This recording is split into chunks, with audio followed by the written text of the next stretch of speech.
최근에 나온 책 중에서 이 속도의 깊이라는 그 제목의 책이 있습니다.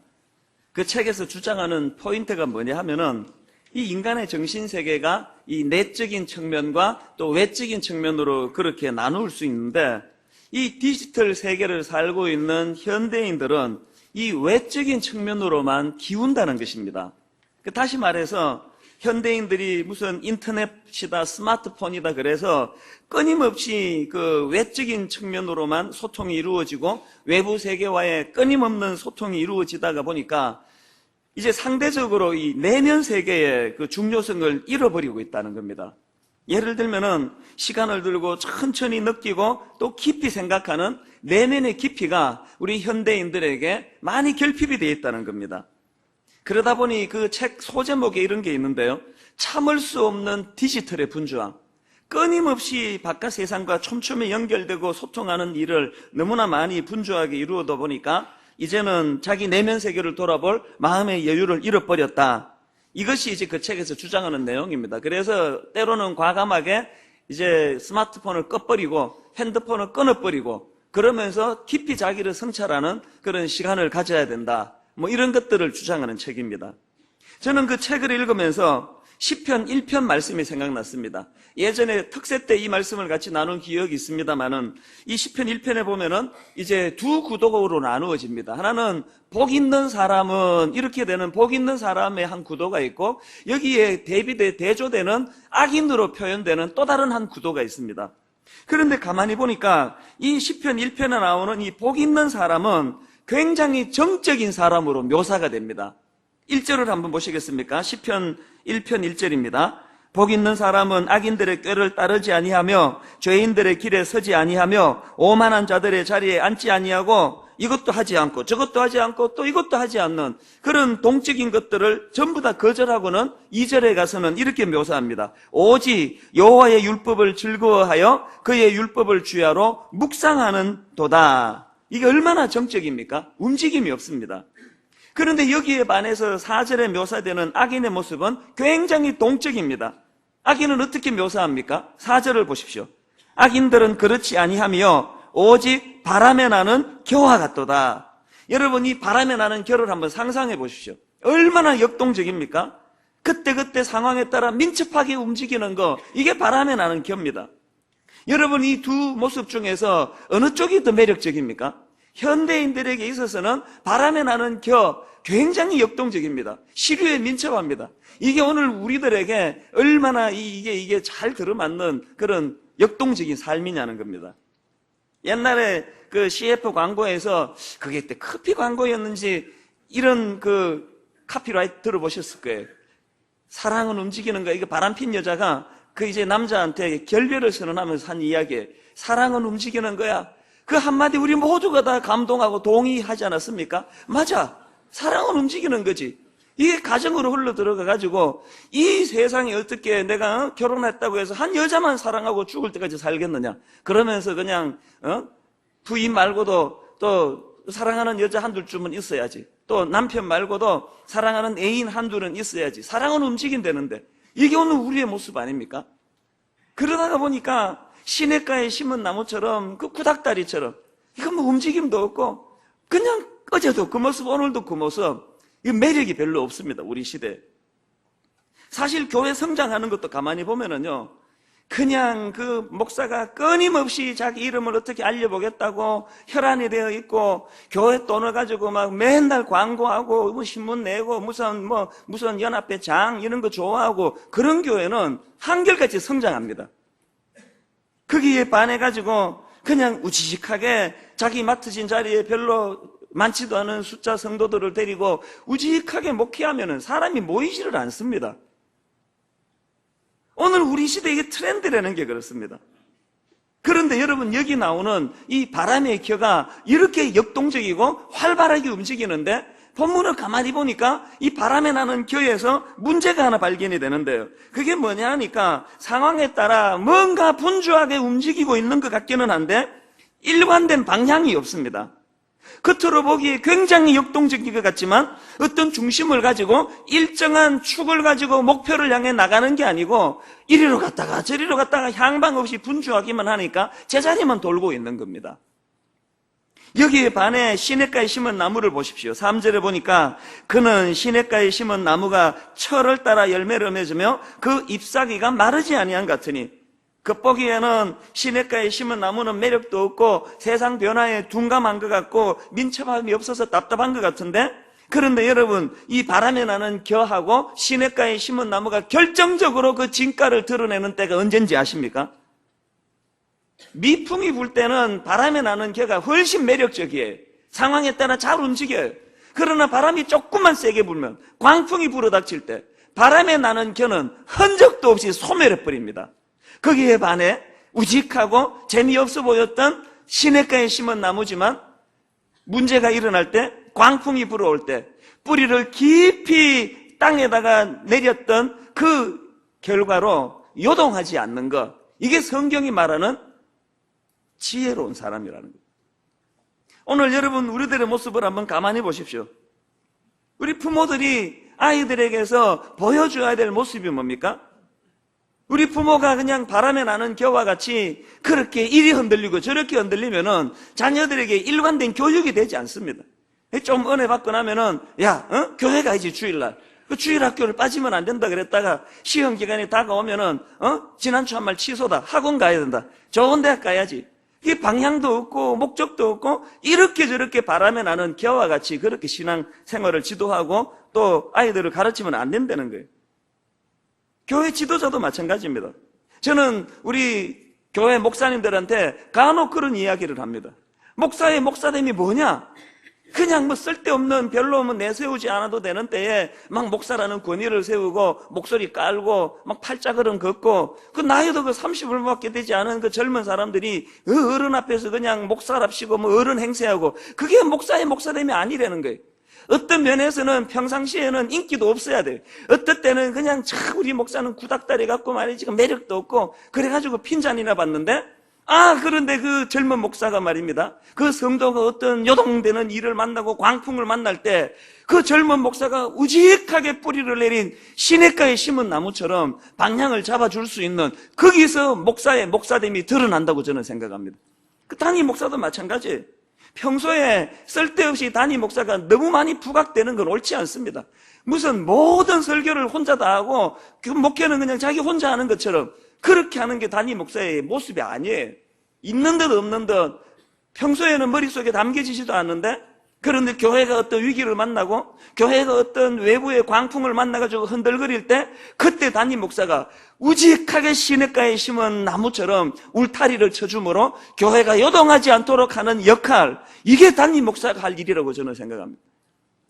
우리 가장들도 마찬가지 아닙니까? 자녀들에게 우리가 정말 심어줘야 되는 것은, 이 녀석들이 그냥 평소에는 우리 아빠는 그냥 보수적이고 우리 아빠는 그냥 재밌는 어느 부모처럼 재밌지도 않고 그렇다고 그렇게 원망하고 불평하는데, 어느 날 이 아이들이 살아가다가 위기를 만나고 인생에 큰 어려움을 당할 때 그때 아빠가 시냇가에 심은 나무처럼 요동하지 않는 중심으로 그를 거두어주는 이게 부모가 할 일이라고 저는 생각합니다. 오늘 교회가 요거도 먹는 많은 이유 중에 결정적인 것은 우리의 신앙생활이 바람에 나는 겨와 같은 신앙생활 아니냐는 거예요. 시류를 따라가지고 유익을 따라다니고 은혜 부자 되고 내 잘 살고 내 건강 뭐 하면은 은혜를 복을 더 받을까 민첩하게 움직이는 것 같은데, 여러분 이 나라에 우리 수많은 성도님들이 곳곳에서 깊이 뿌리를 내리는 것처럼 중심을 잡고 나라를 위해 기도하는 이런 그리스도인들이 많이 배출될 때에 이제 우리 개신교는 민족 앞에 이름을 드러낼 수 있는 그런 신앙이 될 줄로 믿습니다. 이게 시냇가에 심은 나무예요.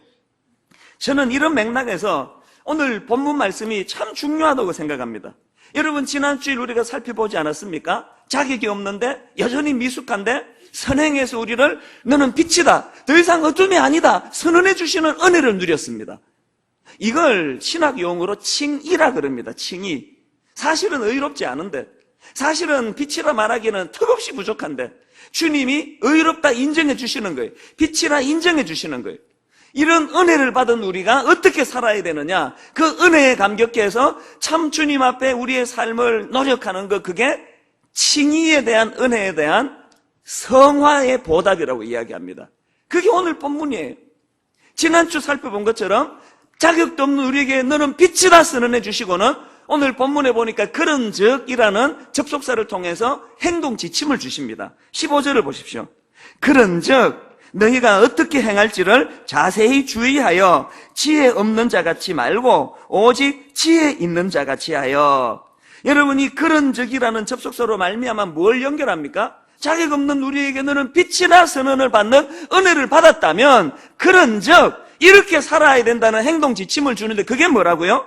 어떻게 행할지를 자세히 주의하는 태도를 가져야 된다는 거예요. 이걸 영어 NIV 성경에 보니까 이렇게 번역합니다. Be very careful. 그 다음은 여러분이 읽으세요. 제가 읽으면 이게 또 헬라어다 이렇게 될 위험이 있으니까. 저는 이 한 문장이에요. Be very careful. 이것이 그냥 careful이 아니에요. 그냥 조심하며 사는 게 아니에요. Very careful이에요. 조심조심하면서 살르름판을 긋듯이 우리가 가져야 되는, 빛된 우리가 가져야 되는 가장 중요한 덕목이 Be very careful이라는. 그래서 저는 지난 한 주간 이 말씀을 묵상하면서 Be very careful이라고는 이것을 마음에 담고 제 삶을 한번 점검해 보았습니다. 이 be very careful이라는 이 표현을 가지고 내가 자녀를 어떻게 대하는지, 내 아내를 어떻게 대하는지, 우리 교육자들을 어떻게 대하는지, 성도를 어떻게 섬기는지 점검하면서 여러분 너무나 가슴 아프게도 불구하고 가볍다는 거예요. 참 가볍다. 아이들을 대하면서도 묵직하지를 못하고 아버지답게 묵직하지를 못한 가벼운, 우리 젊은 부교육자들을 대할 때도 이 가벼운. 그래서 여러분 우리가 빛된 자녀로서 나는 이제 빛이다, 그리고 그걸 가지고 그냥 촐랑촐랑 거리는 인생이 아니라 하나님의 은혜, 칭의의 은혜를 받은 사람답게 날마다 우리가 행동 강령이 뭐라고요? 스스로 조심하는 거예요. 절제하는 거예요. 주의하는 거예요. Be very careful. 옛날에 저희 어머니가요, 이제 제가 뭘 이렇게 좀 이렇게 까불까불거리다가 이렇게 그릇을 깨트린다든지, 또 촐랑거리다가 컵을 깨트린다든지, 또 무릎이 까지고 피가 난다든지 그러면 항상 하시는 그 꾸지람이 있었습니다. 이게 남쪽에서만 쓰는 건지 다 쓰는 건지 모르는데 이런 표현 들어보셨습니까? 얘가 이 천지를 모르고 깨춤을 추네. 여러분 애가 그 촐랑촐랑거릴 때 왜 이런 표현을 쓸까요? 궁금하시면요, 예배 마치고 집에 가서 후라이팬을 벌겋게 달려가지고 깨를 한 주먹 올려보세요. 그러면 왜 그런 말을 쓰는지 알게 될 거예요. 그 깨춤이라는 게 뭔지 알 거예요. 그러니까 이게 촐랑촐랑거리는 걸 깨춤을 춘다 그래요. 저는 이제 나이가 50이 넘었습니다. 이제 한 교회 목사예요. 이제 저희 어머니가 더 이상 저에게 그런 얘기 안 합니다. 설교 듣고는 네가 지난주 깨춤을 추더구나, 그런 말씀을 안 하십니다. 그러나 여러분 저는요, 제 마음으로요, 여러 번 제가 경험했습니다.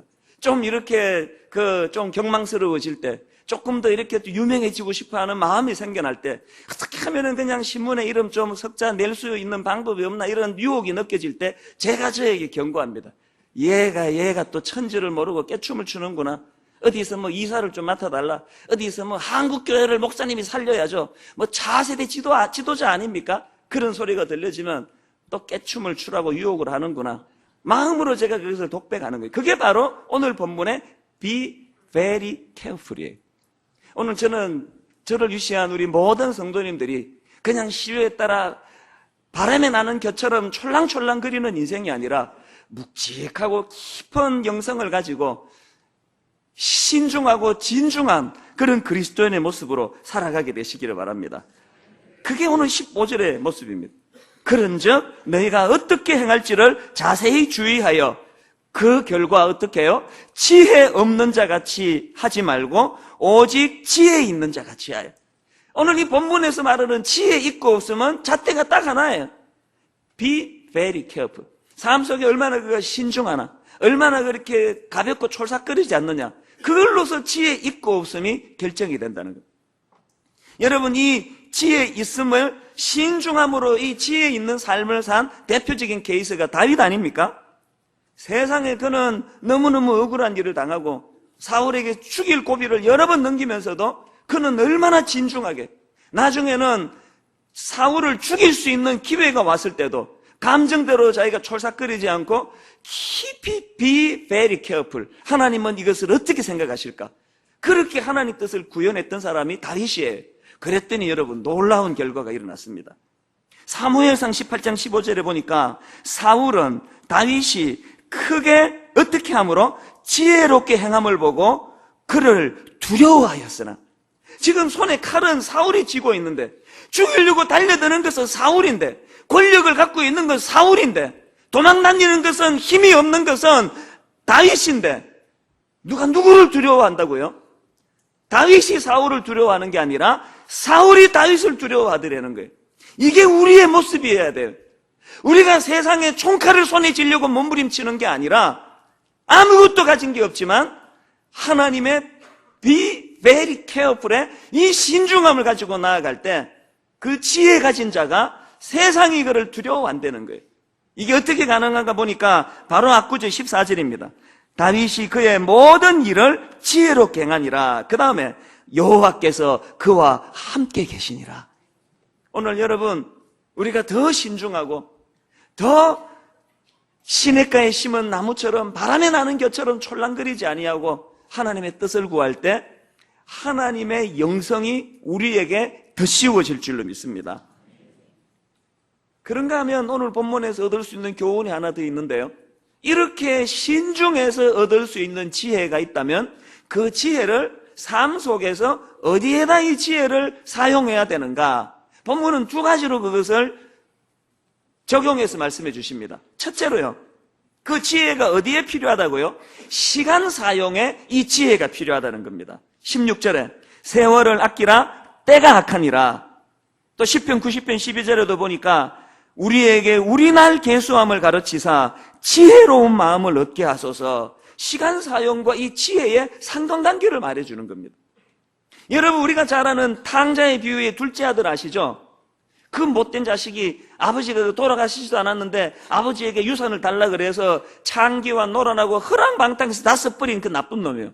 그래서 우리는 둘째 아들 그러면 그 아버지의 재산을 허랑방탕한 창기와 노란한 그런 탕자라고 이야기하는데, 여러분 본문을 깊이 묵상해 보면은요, 탕자의 비유에서 아버지 마음을 진짜 아프게 한 것은 재산 허비가 아니에요.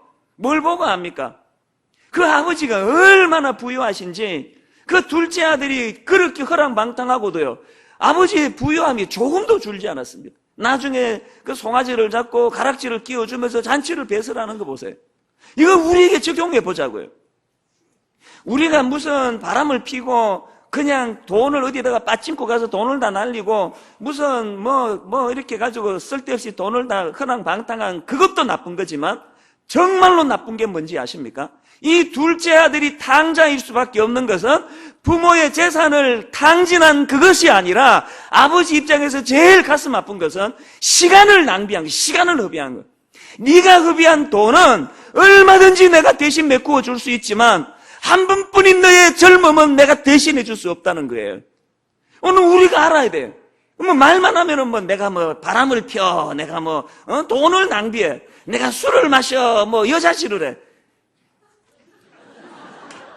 아니, 내가 하는 게 아니고, 여러분 그거는요 정말 그건 유치한 이야기 아닙니까? 그걸 뭐 자랑이라고 맨날 할 수 있습니까? 우리가 바람 안 피고 무슨 허랑방탕한 애들 돈 쓰고 그냥 막 술집에 가서 몇백만 원씩 팁 쓰는 거, 그게 타락한 일이지만요, 그것보다 더 무서운 그리스도인들의 타락은 시간을 도둑질하는 거, 시간을 낭비하는 거, 시간을 관리하지 못하는 거예요. 오늘 우리가 그냥 맨날 뭐 바람은 안 피지만 돈은 낭비 안 하지만 집에 가가지고 맨날 무슨 영화나 빌려보고 비디오나 빌려보고 밤 2시, 3시까지 무슨 무협지 소설이나 보고 있으면 그것은 창기와 노란하는 허랑방탕한 것과 똑같은 짓이에요. 아니요, 더 나쁜 짓이에요. 하나님 나라의 물질은 무궁무진하게 주님이 공급해 주지만 한 번뿐인 우리 인생의 시간은 공급할 길이 없기 때문에 그렇습니다. 삶을 허비하지 말라라는 책이 있습니다. 이게 존 파이프라는 분이 쓰셨는데요. 그 책에 보면은요, 조나단 에드워즈에 대한 이야기가 나오는데 큰 감동을 받았습니다. 이분이 벌써 20대에 자기가 하나님의 영광을 위하여 이런 삶을 살리라 그러면서 메모를 해나가기 시작하는데 그게 수십 가지예요. 그 책에서는요, 그 중에서 이 시간과 관련된 결단만 쭉 열거해 주는데 한번 들어보시기 바랍니다. 결심 5. 절대로 한순간도 낭비하지 않겠으며 최대한 유익하게 활용하겠다. 결심 6. 살아있는 동안 온 힘을 다해 살겠다. 결심 17. 죽는 순간에 그렇게 살았으면 좋았을 텐데 라고 바라게 될 그대로 살겠다. 결심 22. 내가 다음 세상에서 누릴 행복을 최대한 쌓기 위해 내가 생각하거나 노력할 수 있는 모든 방법으로 나의 모든 힘과 능력과 활력과 열의와 완력까지 다하겠다. 전부 시간과 관련된 결단 아닙니까? 뭐라고 말합니까? 내가 죽는 순간에 가슴을 치면서 내가 그렇게 살았으면 좋을 뻔했다라고 하는 그런 삶을 자기가 살겠다. 20대 때 결심한 거예요. 지난주에 어떤 어르신이 한 분 저를 찾아오셨어요. 당신을 소개하시는데 은퇴하신 목사님이시래요. 우리 교회에 간혹 은퇴하신 목사님들이 우리 교회에 출석을 하세요. 이 목사님께서 저를 찾아오셔서 무슨 말씀을 하시는가 하니까요. 목사님, 제가 이제 사역이 다 끝나고 은퇴하고 나니까 부족한 것이 너무 좋대요. 너무 좋으시대요. 너무 기쁘시대요. 그러면서 이 어른이 하시는 말씀이, 그런데 이 목사님, 이 한 가지 때문에 내가 견딜 수 없습니다. 다른 모든 것이 너무 좋은데 너무 기쁜데 이 한 가지 때문에 내가 견딜 수 없습니다. 여러분, 그게 뭘 것 같으세요? 이 은퇴하신 어른이 모든 게 다 기쁘고 만족한데 이 한 가지 때문에 견딜 수 없대요. 괴로우시대요. 그게 뭘 것 같아요? 이 목사님 하시는 말씀이에요. 목사님, 설교 가고 싶어서 못 견디겠습니다. 목사님, 내가 은퇴하고 나니까 너무너무 설교 가고 싶어요. 그래서 제가 보니까 이찬수 목사님은 전국적으로 여기저기 그 교단을 초월해서 다니시는 것 같은데 어디 다니시다가 혹여라도 제가 말씀 전할 수 있는 어떤 그런 기관이나 이런 게 나타나면은 목사님 저에게 꼭 말씀 전해 주세요. 부탁을 드립니다. 그분 가시고요. 마음이 아리더라고요. 왜 마음이 아리는지 아세요? 그분의 그 절규가 10몇 년, 20년 지나면 제 모습이기 때문에 그래요. 제가 걸어가야 될 그 길이에요. 제가 목말라야 될 그 목마름이에요. 그러고 났더니 평소에 제가 일이 좀 힘들 때마다 되뇌어지던 찬양이 하나 이렇게 생각이 나더라고요. 어두운 밤 쉬되리니 내 직분 지켜서 찬이슬 맺힐 때에 일찍 일어나 해 돋는 아침부터 힘써서 일하라. 왜 이래야 되는지 아세요? 마지막 결론. 일할 수 없는 밤이 속히 오리라. 불현듯 저도 그 목사님처럼 설교하고 싶어서 마음이 힘든 때가 속히 오게 될 텐데, 내가 일할 수 있는 기회가 있을 때. 그래서 저는요, 그 노래가 흥얼거려지는데 그 목사님 가시고 나서요, 작년에 무리를 일으켜가지고 교회를 사임하신 어떤 분 모습이 떠오르더라고요. 제가 보니까요, 그분들이 무슨 자기의 죄의 결과로 감옥살이 안 해도요, 이미 형벌을 받겠더라고요. 얼마나 설교하고 싶겠냐고요. 주일만 되면은 얼마나 설교하고 싶겠냐고요. 그러고 나니까 제 마음이 뜨거워지는 거예요. 오후까지 설교하는 게 힘들다고, 불평하고, 뭐 체력이 딸린다고, 이런 이야기하면 안 되겠다. 오늘 힘 주시고 5번이나 설교할 수 있도록 기회 주셨다면 일할 수 없는 밤이 속히 올 텐데, 이걸 깨닫는 게 그게 지혜라는 거예요. 저는 여러분들이 물질도 낭비하면 안 됩니다. 여러분 가지고 있는 하나님 주신 그 귀한 재물을 가지고 낭비해서는 안 되지만, 그러나 우리의 지혜가 모아져야 될 것이 있다면 시간 사용의 지혜가 필요한 거예요. 그래서 여러분, 우리 교회 성도님들에게 시간 사용의 지혜자들이 되시기를 바랍니다. 이 16절에 나오는 세월을 아끼라 할 때 이 아끼라라는 단어는 원어로 보면 엑사고라조라는 단어인데요. 이건 두 갈래로 해석이 되는 단어예요. 하나는 사다 이런 뜻이에요. 그래서 이렇게 해석하면은 기회를 사라. 세월을 아끼라는 말을 기회를 잡아라. 이렇게 해석하는 목사님이 계시고요. 그런가 하면 이 단어에 또 다른 한 뜻이 있는데 대가를 지불하고 구해내라. 해방하라 그런 뜻이 있습니다. 그래서 이 엑사고라조는 신약에서 구원을 설명할 때 자주 등장하는 단어예요. 이게 뭘 의미할까요? 우리가 일반론적으로 시간을 아껴야 된다, 기회를 붙잡아야 된다 그런 뜻도 여기에 포함이 되지만 더 중요한 것은 시간을 구해주려는 거예요. 무슨 뜻이에요? 가치 있는 삶을 살으라는 거예요. 영적인 일을 하라는 거예요. 영혼을 살리는 일을 하라는 거예요. 시시하게 살지 말라는 이야기예요. 저는 여러분들이 주님의 십자가 보혈로 은혜를 받고 그 주님의 보혈의 은혜로 여러분의 시간을 구원해주는 저와 여러분 되시기를 바랍니다. 시시하게 사는데 에너지를 낭비하는 게 아니고 가치 있는 데다. 이런 맥락에서 저는 이번 여름에 우리 교회 국내 선교부에서 참 좋은 일을 지금 계획하고 있습니다. 이제 8월 1일서부터 충북 괴산군을 우리가 점령했습니다. 우리 마음대로 그 길을 찍었습니다. 사랑하기로. 이제 도와주기로. 그래서 이번 여름 8월 달에 5학년 이상이면 누구라도 거기 가서 참여할 수 있습니다. 인근의 교회를 섬기고 마을을 도와주는 일을 할 것입니다. 이게 시간을 사는 일이에요. 그리고 우리 청년부를 저는 참 고맙게 생각하는 거 하나 있습니다. 우리 청년들이 여름에 지들끼리 들로 산으로 나가고 수련회하고 그러지를 않고요. 겨울에 수련회하고 여름에는 우리 청년들이 몇 년째 지금 그 충주시 엄정면 일대에 가서 농사일을 돕습니다. 제가 작년에도 사진 올라온 거 보니까 마음이 얼마나 좋은지요. 그냥 농사가 뭔지도 모르는 이 도심 생활하던 우리 청년들이 가서 밀짚 모자를 쓰고 땀을 뻘뻘 흘리면서 사진 찍을 때만 그러는지 모르겠는데 하여튼 막 너무나 열심히 그 농사일을 돕고 마을 회관에 어른들 수박을 잘라드리고 교회를 섬기는 걸 보면서 너무 고마운 거예요. 그들이 지금 시간을 사는 거예요. 여러분 어떤 가치 있는 일을 하면서 사시기를 원하십니까? 물질로 그냥 헌신하는 것도 필요하지만 여러분 우리 주일학교 교사가 이렇게 많이 모자라가지고 아이들 신앙교육이 안 된다고 하는데 왜 여러분 은사를 갖고 있으면서 망설이고 계시느냐는 거예요. 저나 여러분 모두가 다 시냇가에 심은 뿌리 깊은 나무처럼 지혜로 말미암아 시간을 잘 사용하는 그런 저와 여러분 되시기를 바랍니다. 그런가 하면 두 번째로 이 지혜가 적용되어야 될 것이 한 곳이 더 있다 이야기합니다.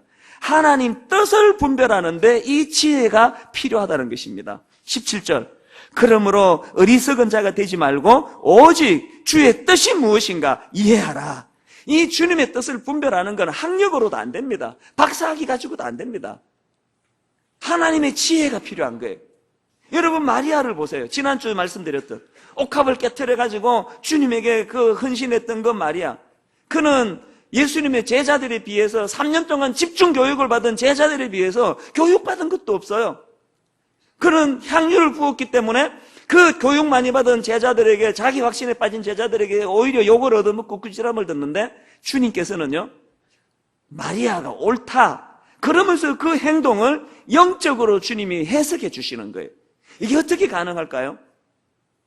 마리아에게는 하나님의 뜻을 분별하는 지혜가 있었다는 것입니다. 그 지혜는 어떻게 생겨날까요? 하나님과의 친밀감이에요. 깊이 시냇가에 뿌리를 내리고 하나님과 깊은 영적인 교제가 일어날 때 거기에서는 하나님의 뜻을 분별하는 지혜가 나온다는 겁니다. 어느 날 많은 저 같은 목사들이 신학교 졸업하고도 하나님의 뜻을 제대로 분별하는 지혜가 없어서 얼마나 성도들을 힘들게 하는 일이 일어납니까? 저는 저와 여러분들 모두가 다 하나님의 뜻을 잘 분별해내서 사람한테는 욕 얻어먹어도 사람한테는 오해받아도 하나님께는 꾸지람 당하지 않는 지혜로운 저와 여러분 되시기를 바랍니다. 오늘 본문 에베소서 5장 5절을 읽으면서 저는 여기서 우리가 꼭 기억해야 될 아주 중요한 그 포인트 하나를 발견하게 됩니다. 3절과 4절에서 이제 음행과 온갖 더러운 것과 탐욕 이렇게 그 세 가지를 들면서 이런 것들은 이름조차 부르지 말라. 그러고는 그 다음 5절에서 왜 그것이 허용될 수 없는가를 이렇게 설명합니다.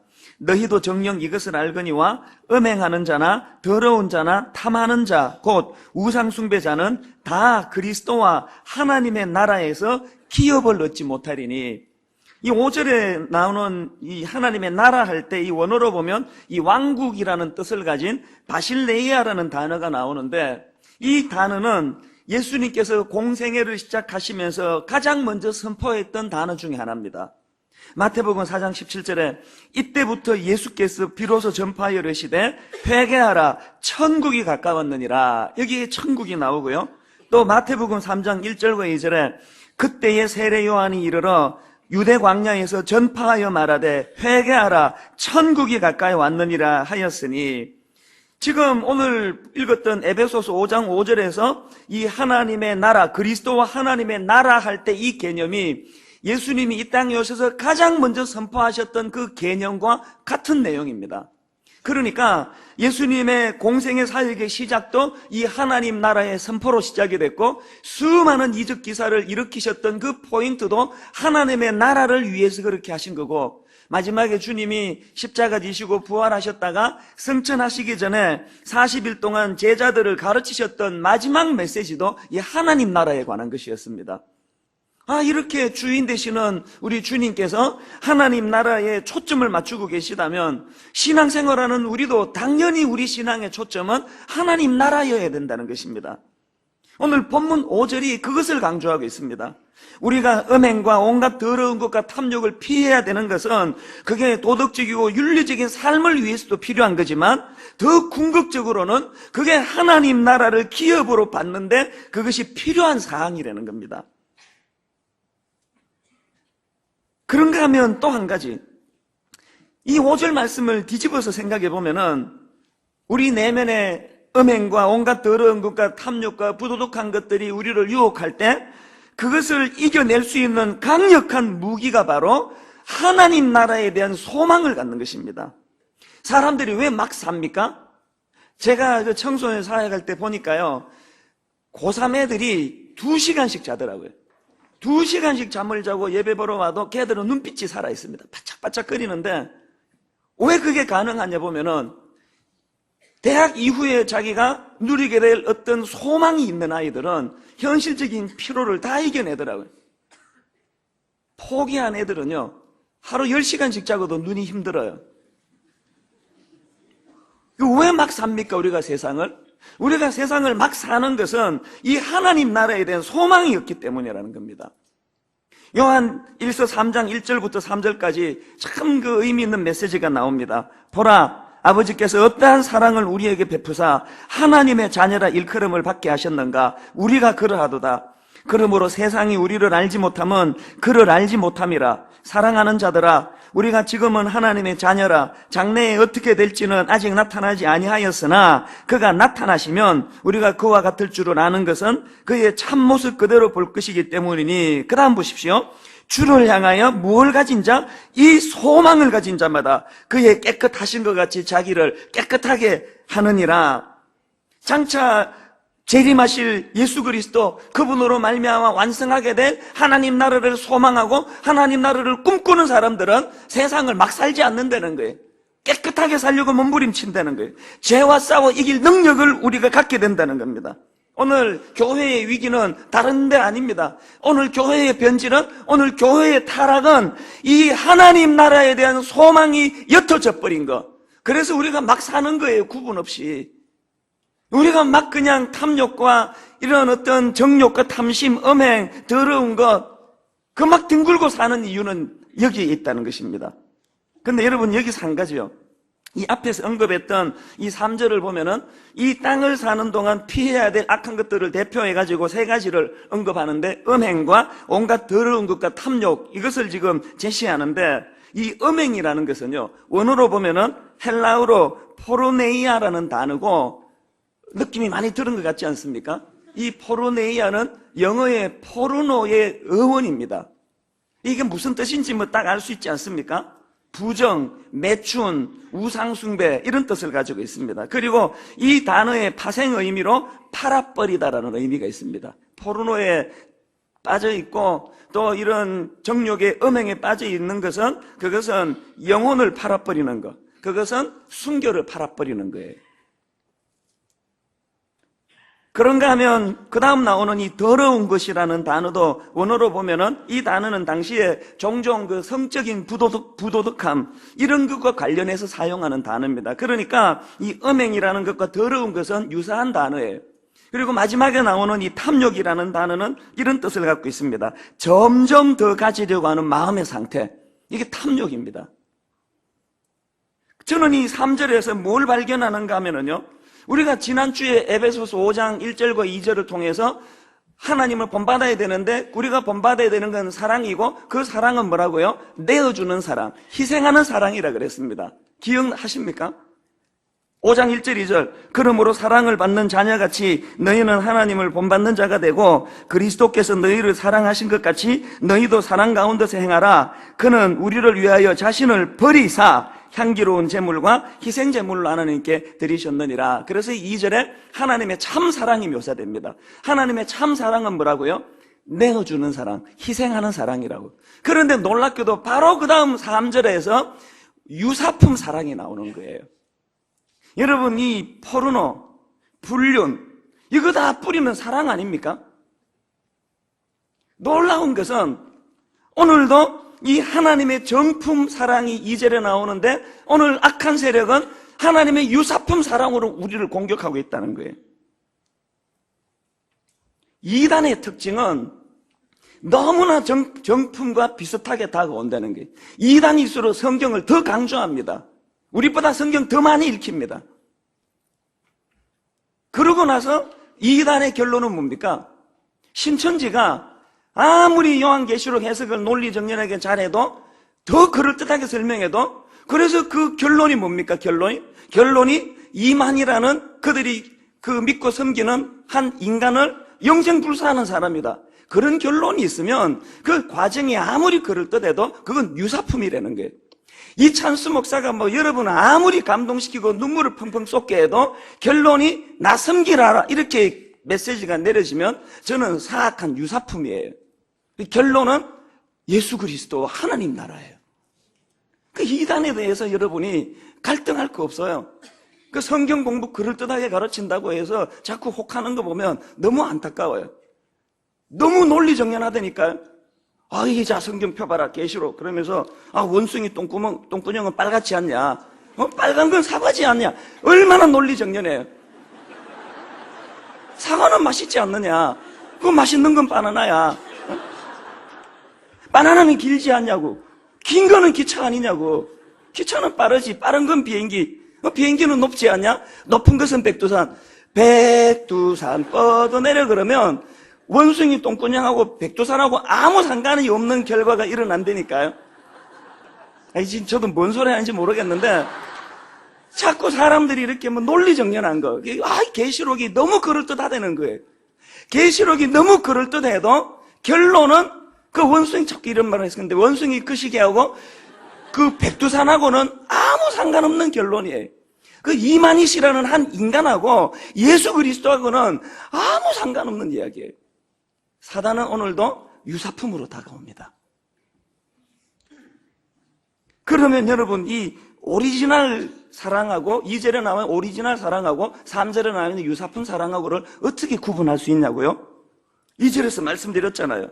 오리지널 하나님의 사랑은 자기를 내어주는 사랑이에요. 희생하는 사랑이에요. 기꺼이 버리는 사랑이에요. 3절에 나오는 유사품 사랑은 뭐라고요? 자기 만족을 추구하는 이기적인 사랑. 끝간데 없이 내 유익을 추구하는 사랑. 그게 유사품 사랑이에요. 불륜. 사랑으로 출발한 것 같은데 그것은 내어주는 사랑이 아니에요. 그건 탐욕적인 이기적인 사랑이에요. 내 아내로부터 모든 걸 다 누리고 착취하고 그러고 그것으로 만족이 안 될 때 어떤 다른 여자를 통해서도 채워야만 되는 거. 그게 불륜 아닙니까? 포르노. 사랑이 맞다니까 그게. 사랑인데 그 사랑은 내어주는 사랑이 아니에요. 오늘 이단 진짜 여러분 우리를 위협하는 건 이단이 아닙니다. 이만희 씨가 돌아가시고 나면 신천지는 어떻게 하겠습니까? 진짜 오늘 기존 교회를 위협하는 건 이단이 아니라 오늘 우리 안에 스며들어 있는 이단적인 요소들, 우리 안에 스며들어 있는 이 사이비 요소, 우리 안에 스며들어 있는 이 유사품 사랑. 오늘 교회의 위기는 여기에 끊임없이 지금 설교 쇼핑 다니는 분들, 끊임없이 예배 쇼핑 다니는 분들, 그게 이단보다 더 무서운 거라니까요. 저는 한 번씩요, 인터넷에 지금 설교 홍수를 보면서 이게 혼돈이 와요. 이게 과연 이 사단의 전략이 아닐까?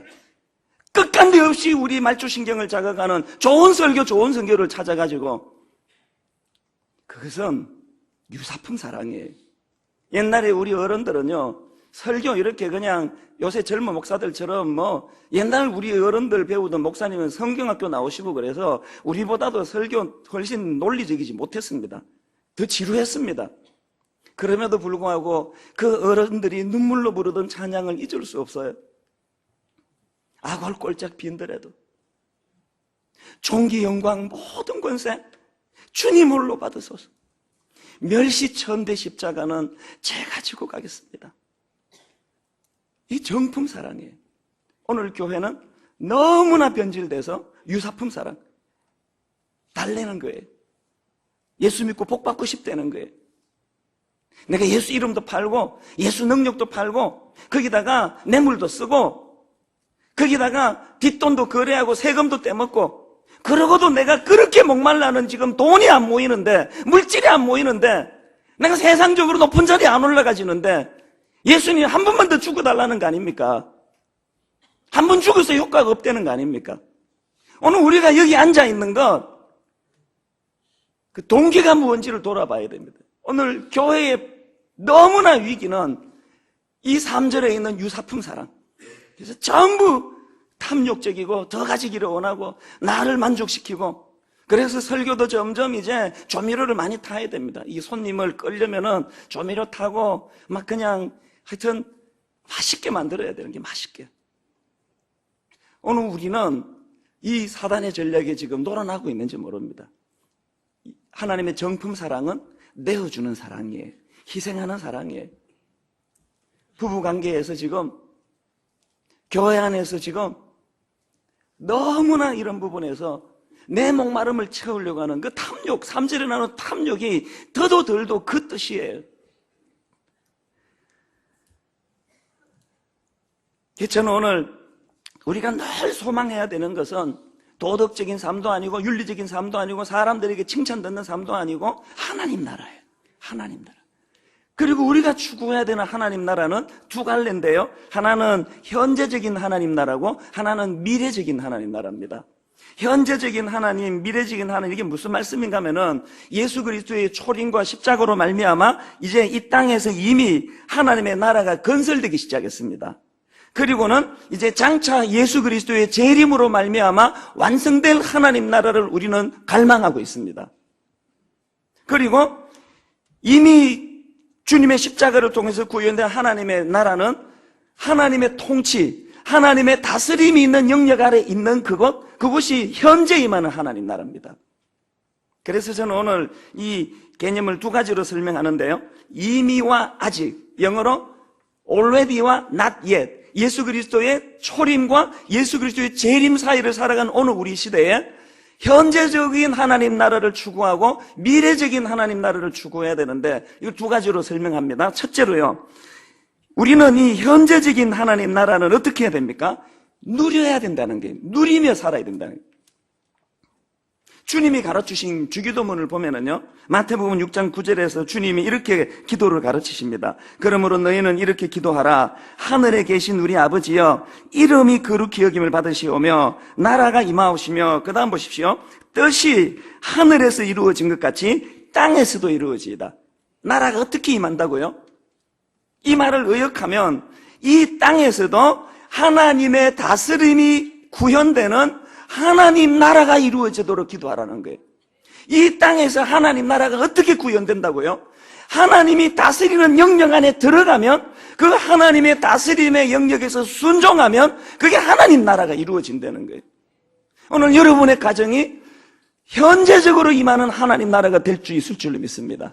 오늘 우리 교회가 현재적으로 임하는 하나님 나라가 될 수 있는 건 이 교회 안에 얄팍한 이찬수 목사의 다스림으로가 아니라 하나님의 다스림이 있고 그 다스림에 순종하는 교회라면 우리 교회는 현재 임한 하나님의 나라인 줄로 믿습니다. 제가 현재 임하는 하나님 나라는 누려야 된다고 말씀드렸는데 그러면 뭘 누려야 될까요? 몇 가지로 정리해 봤습니다. 첫째, 당당함을 누리셔야 됩니다. 당당함. 저는 이 하나님의 통치 영역 아래에 있는 사람들이 가져야 될 당당함을 생각하면 구약의 다니엘을 생각합니다. 겉으로 보기에 다니엘은 자기 나라는 망하고 바벨론이라는 거대한 나라에 끌려가서 바벨론 왕국의 그 왕의 통치 아래 놓여 있습니다. 적어도 겉보긴 그렇습니다. 그런데 여러분, 다니엘은 겉모양은 그렇지만 그는 그 바벨론 왕의 통치권 아래 놓여 있지 않았습니다. 그는 하나님의 다스림을 원했던 사람이에요. 그래서 다니엘 2장 37절에 보면요, 왕이여, 왕은 여러 왕들 중에 왕이시라. 그런데 그 다음 보세요. 하늘의 하나님이 나라와 권세와 능력과 영광을 왕에게 주셨고, 뭘 말합니까? 왕의 권세가 대단한 건 사실이지만 그 권세도 하나님이 주셨다는 거 아닙니까? 다니엘은 겉으로 보여지는 땅의 나라를 다스리는 사람의 영향을 받지 아니하고 하나님 나라를 통치하시는 하나님의 영향을 받으니까 꿀리지 않는 거예요. 비굴하지 않는 거예요. 당당한 거예요. 이건 바울도 마찬가지 아닙니까? 바울이 사도행전 26장에 보면은 세상의 권력자 아그리빠 왕 앞에서 신문을 당합니다. 아그리빠 왕이 이렇게 이야기합니다. 사도행전 26장 28절. 아그리빠가 바울에게 이르되 내가 적은 말로 나를 구원하여 그리스도인이 되게 하려 하는도다. 그랬더니 바울이 그 다음에 이렇게 응수합니다. 29절. 바울이 이르되 말이 적으나 많으나 당신뿐 아니라 오늘 내 말을 듣는 모든 사람도, 우리 그 다음 같이 읽어보실래요? 다 이렇게 결박된 그 외에는 나와 같이 되기를 하나님께 원하나이다 하니라. 이게 어떻게 가능합니까?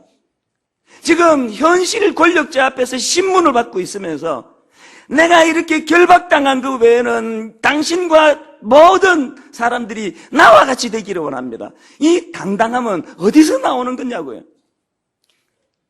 눈으로 보이는 세상 나라의 기준으로는 바울은 초라한 죄수에 불과하지만, 그러나 그를 지배하고 다스리는 건 세상 왕이 아니에요. 그를 지배하고 다스리는 건 하나님이에요. 하나님 나라에서 그는 하나님의 통치를 받습니다. 그러니까 비굴하지 않는 거예요. 오늘 교회가 왜 이렇게 비굴해질까요? 목사인 제가 비굴해지면 세상에서 그것이 얼마나 초라한 일일까요? 하나님 나라를, 하나님의 통치를 누리는 사람의 너무나 놀라운 특징은 비굴하지 않음, 당당함. 그런가 하면 두 번째로 현재적 하나님 나라를 누리는 사람의 특권은 평안입니다. 여러분, 그 산상수훈 아시잖아요? 산상수훈의 꽃이라고 하는 이 팔복을 아시죠? 저는 이 팔복을 읽으면서 너무나 중요한 두 가지 사실을 알게 됐는데요. 자, 한번 보십시오. 마태복음 5장 3절에 보면은 이제 팔복의 시작이 이렇게 나옵니다. 어떻게 스타트를 하는가 보면은 심령이 가난한 자는 복이 있나니 뭐가 나옵니까? 천국이 나옵니다. 하나님 나라. 천국이 그들의 것이며, 그렇게 천국으로 문을 열고 2절부터 그 다음에 9절까지 팔복의 이 두 번째 복부터 7째 복까지 쭉 열거하고 마지막 8번째 복을 보니까 의를 위하여 박해를 받는 자는 복이 있나니 천국이 그들의 것입니다. 그 중간에 보면은 애통하는 자는 복이 있나니 위로를 받을 것이고, 온유한 자는 복이 있나니 땅을 기업으로 받을 거고, 의에 주리고 목마른 자는 복이 있나니 배부를 거고, 쭉 열거하는데 이 팔복에 스타트하는 관문은 천국이 저희 것이며, 쭉 열거하고 마지막 8번째 그 팔복의 문을 닫는 것은 천국이 그들의 것입니다. 이것도 놀라운데 더 놀라운 게 뭔지 아십니까? 참 흥미롭게도요, 이 두 번째부터 7번째 복은 전부 시제가 미래 시제입니다. 그런데 천국을 설명하는 첫 번째 복과 8째 복은 시제가 현재 시제를 사용하겠다는 거예요. 이 뭘 의미할까요? 주님께서 말씀하시는 이 천국은 앞으로 죽으면 가게 되는 막연하고 막막한 멀리 있는 미래의 천국이 아니에요. 이 팔복에서 말씀하시는 천국은 현재 임하는 천국. 오늘 이 시간에 바로 주님의 통치권 안에 들어가는 자들에게 주시는 마음이 슬프고 애통하고 의에 줄이고 목마르고 마음속에 여러 가지 박해를 통하여 갈등하는 자에게 주시는 현재 누릴 수 있는 축복이라는 것입니다. 여러분, 이 평안이 있습니까? 우리 윗대 어른들은요, 무슨 이런 예배가 있었습니까? 이런 무슨 요란한 그 챔버가 어디 있고, 이런 아름다운 목소리를 내는 성가대가 어디 있고, 이런 반주가 어디 있었습니까? 찌그러져가는 풍금 하나 놓고 찬양을 드렸지만, 저는 우리 옛날에 그 어른들의 그 천국의 현재성을 누리듯 엿새 동안 너무나 찌들고 못 살고 답답하고 힘든 현실 안에서 주님 앞에 나와가지고 눈물을 부르며 그들이 위로받던 그 찬양들을 저는 잊을 수가 없습니다. 내 영혼이 은총 입어 중한 죄짐 벗고 보니 슬픔 많은 이 세상도, 그 다음 뭐라고요? 천국으로 화하도다. 여기서 천국이 현재 임하는 하나님 나라, 하나님의 다스림 속에 이 팔복의 복을 누리는 천국이라는 겁니다. 2절도 마찬가지. 주의 얼굴 뵙기 전에 멀리 뵈던 하늘나라 내 마음속에 이루어지니, 이게 현재적 천국 아닙니까? 그 다음 3절은 앞근이에요. 높은 산이, 거친 들이, 초막이나 궁궐이나 내 주 예수 모신 곳이 그 어디나 하늘나라. 이런 하나님 나라를 갈망하며 우리 어른들이 예배 드릴 때마다 여러분 그 눈물을 훔치면서 예배를 드리던 현재 임하는 하나님 나라를 누렸던 우리 어른들의 그 모습이 너무 그리운 거예요. 그런가 하면 세 번째로 현재적 하나님 나라를 누리는 사람들의 세 번째 특권이 뭐냐? 능력입니다. 마태복음 12장 28절에서 놀라운 말씀을 주님 주십니다. 그러나 내가 하나님의 성령을 힘입어 귀신을 쫓아내는 것이면, 그 다음 보세요. 하나님의 나라가 이미 너희에게 임하였느니라. 마태복음 10장 7절 8절 가면서 전파하여 말하되 천국이 가까웠다 하고, 그 다음에 병든 자를 고치며 죽은 자를 살리며 나병 환자를 깨끗하게 하며 귀신을 쫓아내되 너희가 거저받았으니 거저주라. 하나님의 다스림과 하나님의 통치권 아래 있는 현재적인 하나님 나라를 이루는 자들에게 나타나는 거저받았으니 거저주라. 오늘 교회의 변질은 유사품, 부자교회, 월급 많이 받는 목사, 거저받았으니 거저주라는 이 원리가 작동되지 않는, 너무나 돈에 찌들어 있는 오늘 현실 속에서 하나님 나라가 잘 보이지 않는다는 거예요. 세상과 똑같은 이치로 교회 큰 교회 하면 월급 많이 받고, 교회가 커지면 차 좋은 차 타고, 교회가 작으면 특허도 못 하고, 죽도 밥도 못 먹고, 여러분 이게 하나님 나라입니까? 하나님이 통치하는 나라입니까? 작은 교회는 큰 교회에 대해서 끊임없이 피해의식과 상처를 가지고, 큰 교회는 작은 교회를 우습게 보고, 이게 하나님 나라입니까?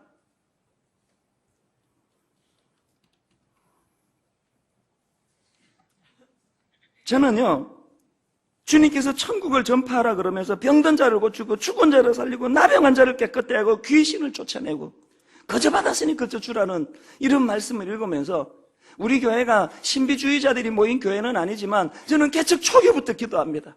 하나님, 이 교회에 하나님의 능력이 좀 나타나게 해주세요. 하나님의 능력이 나타나서 예배하는 가운데 좀 치유가 일어나고 병이 떠나가고 가정이 회복이 되고 내면의 상한 심령으로 끊임없는 분노가 확대 재생산되는 사람들의 그 마음의 병이 회복이 되는 일이 일어나게 해주시되 예배를 통해 일어나게 하여 주시옵소서. 여러분, 우리 개척 초기에 많은 일이 일어났습니다. 뇌종양으로 죽는다고 했던 그 청년이 기적 같은 하나님 은혜로 오늘도 살아서 보니까 그때 성가대하고 있더라고요. 그 청년이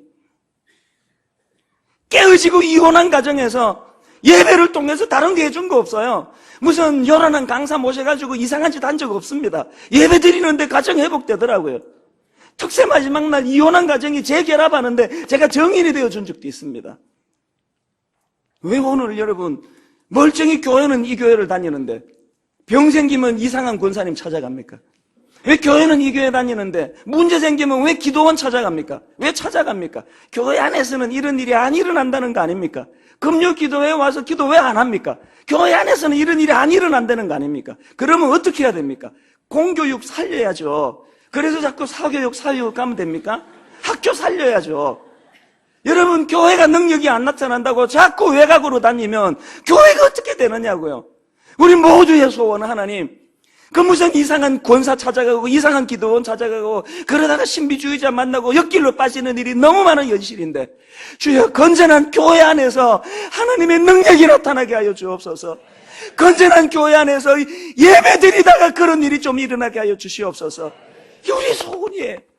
예배 드리는 가운데 하나님의 다스림이 일어나고 그 하나님의 통치가 일어나는 그곳에서 병이 떠나가는 역사가 일어나기를 바랍니다. 여러분의 가정이 회복되시기 바랍니다. 자녀의 내면이 치유되는 능력이 예배 가운데 나타나게 되시기를 바랍니다. 이게 현재적으로 임하는 하나님의 나라예요.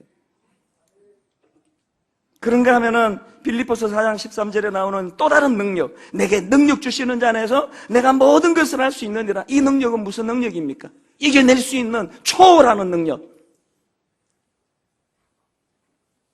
비천에 처하고 모함을 당하고 오해를 당하고 가정에서 쫓겨남을 당하고 절망적인 상황 가운데서도 하나님 다스리는 하나님의 영역 아래 있는 자들의 특권,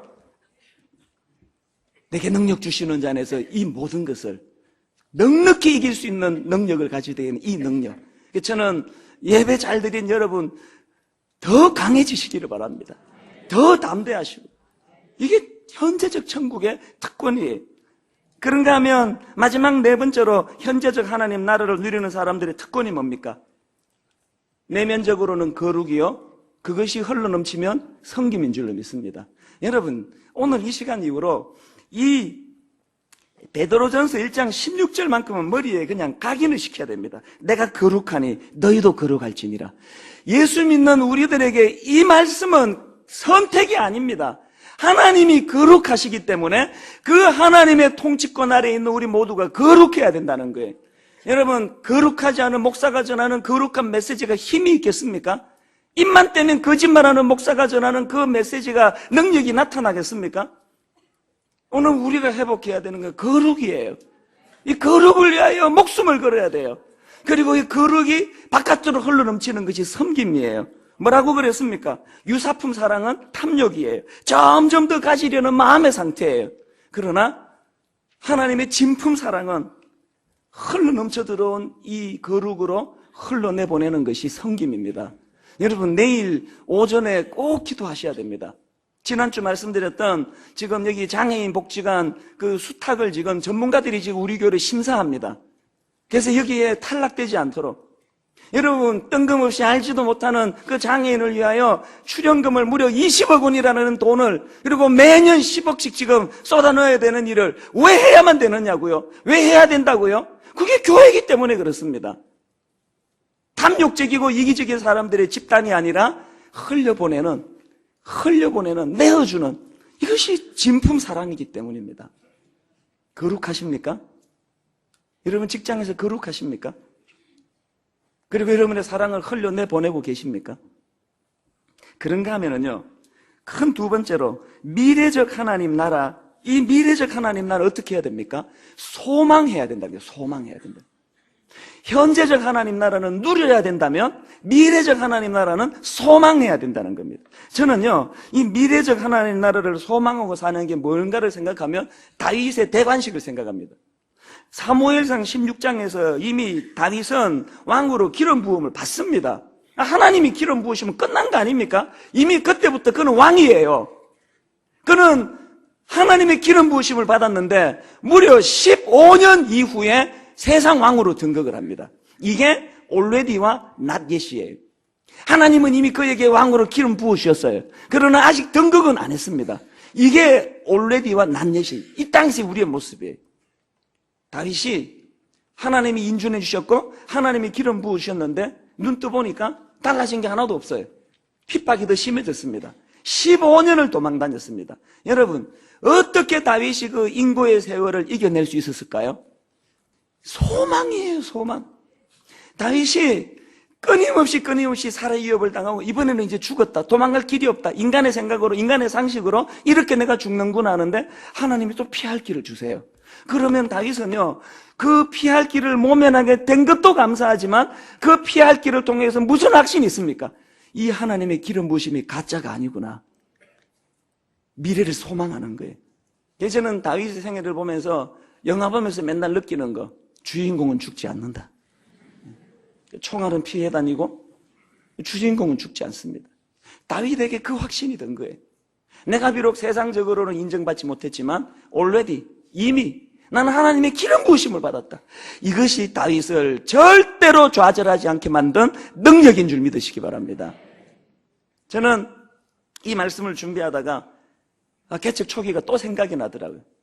제가 이제 서러웠을 때니까. 지금은 제가 뭐 이렇게 폼 잡고 막 이렇게 설교하지만요, 개척 초기에는 참 초라했습니다. 왜냐하니까 어른 사역을 해본 적이 없어요.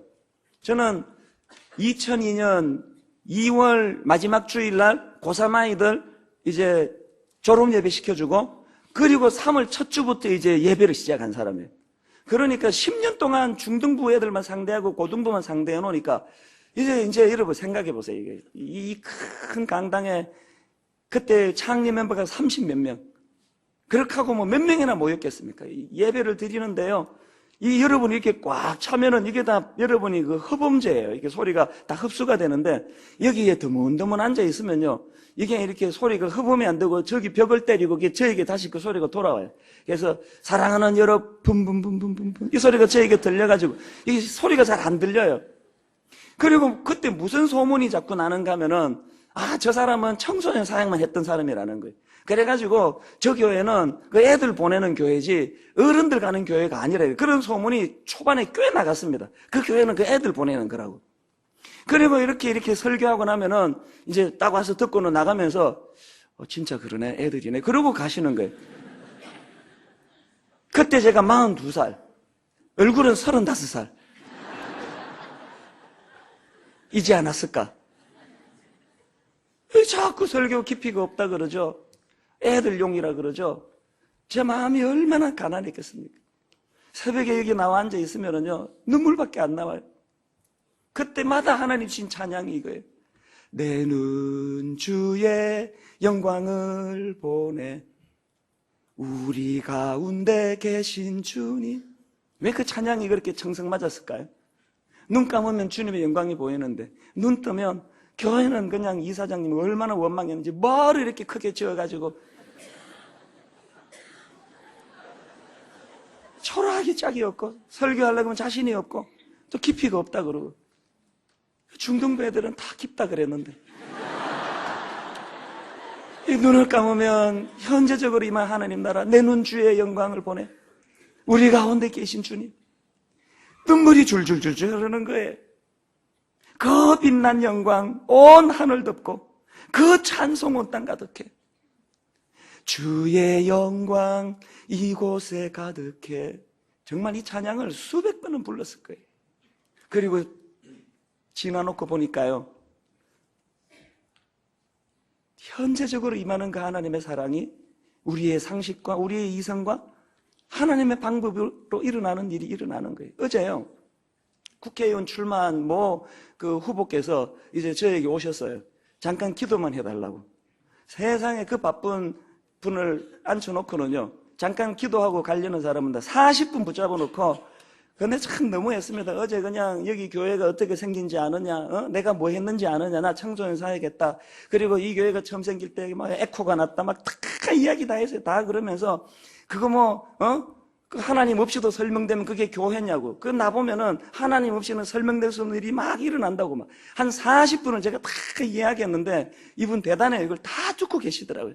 가만히 듣고 계시더라고요. 제가 퍼뜩 정신이 들어가지고, 아이고, 이 바쁜 분한테 내가 시간을 너무 많이 썼습니다. 너무 죄송합니다. 이분이 뭐라 하신지 아십니까?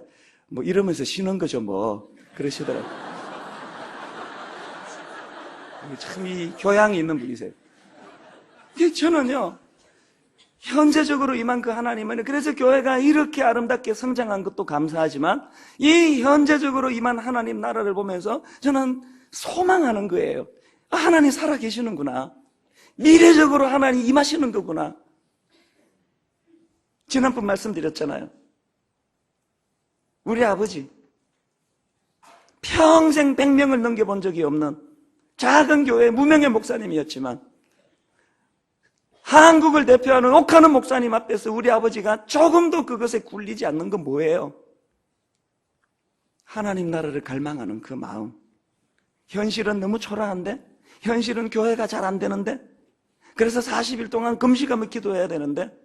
그 아버지 마음 안에 불타오르던 이 미래에 임하게 될 하나님의 나라에 대한 그 소망이 아들들인 저에서 이렇게 구현되는 이것이 얼마나 저에게 감격이겠냐는 거예요.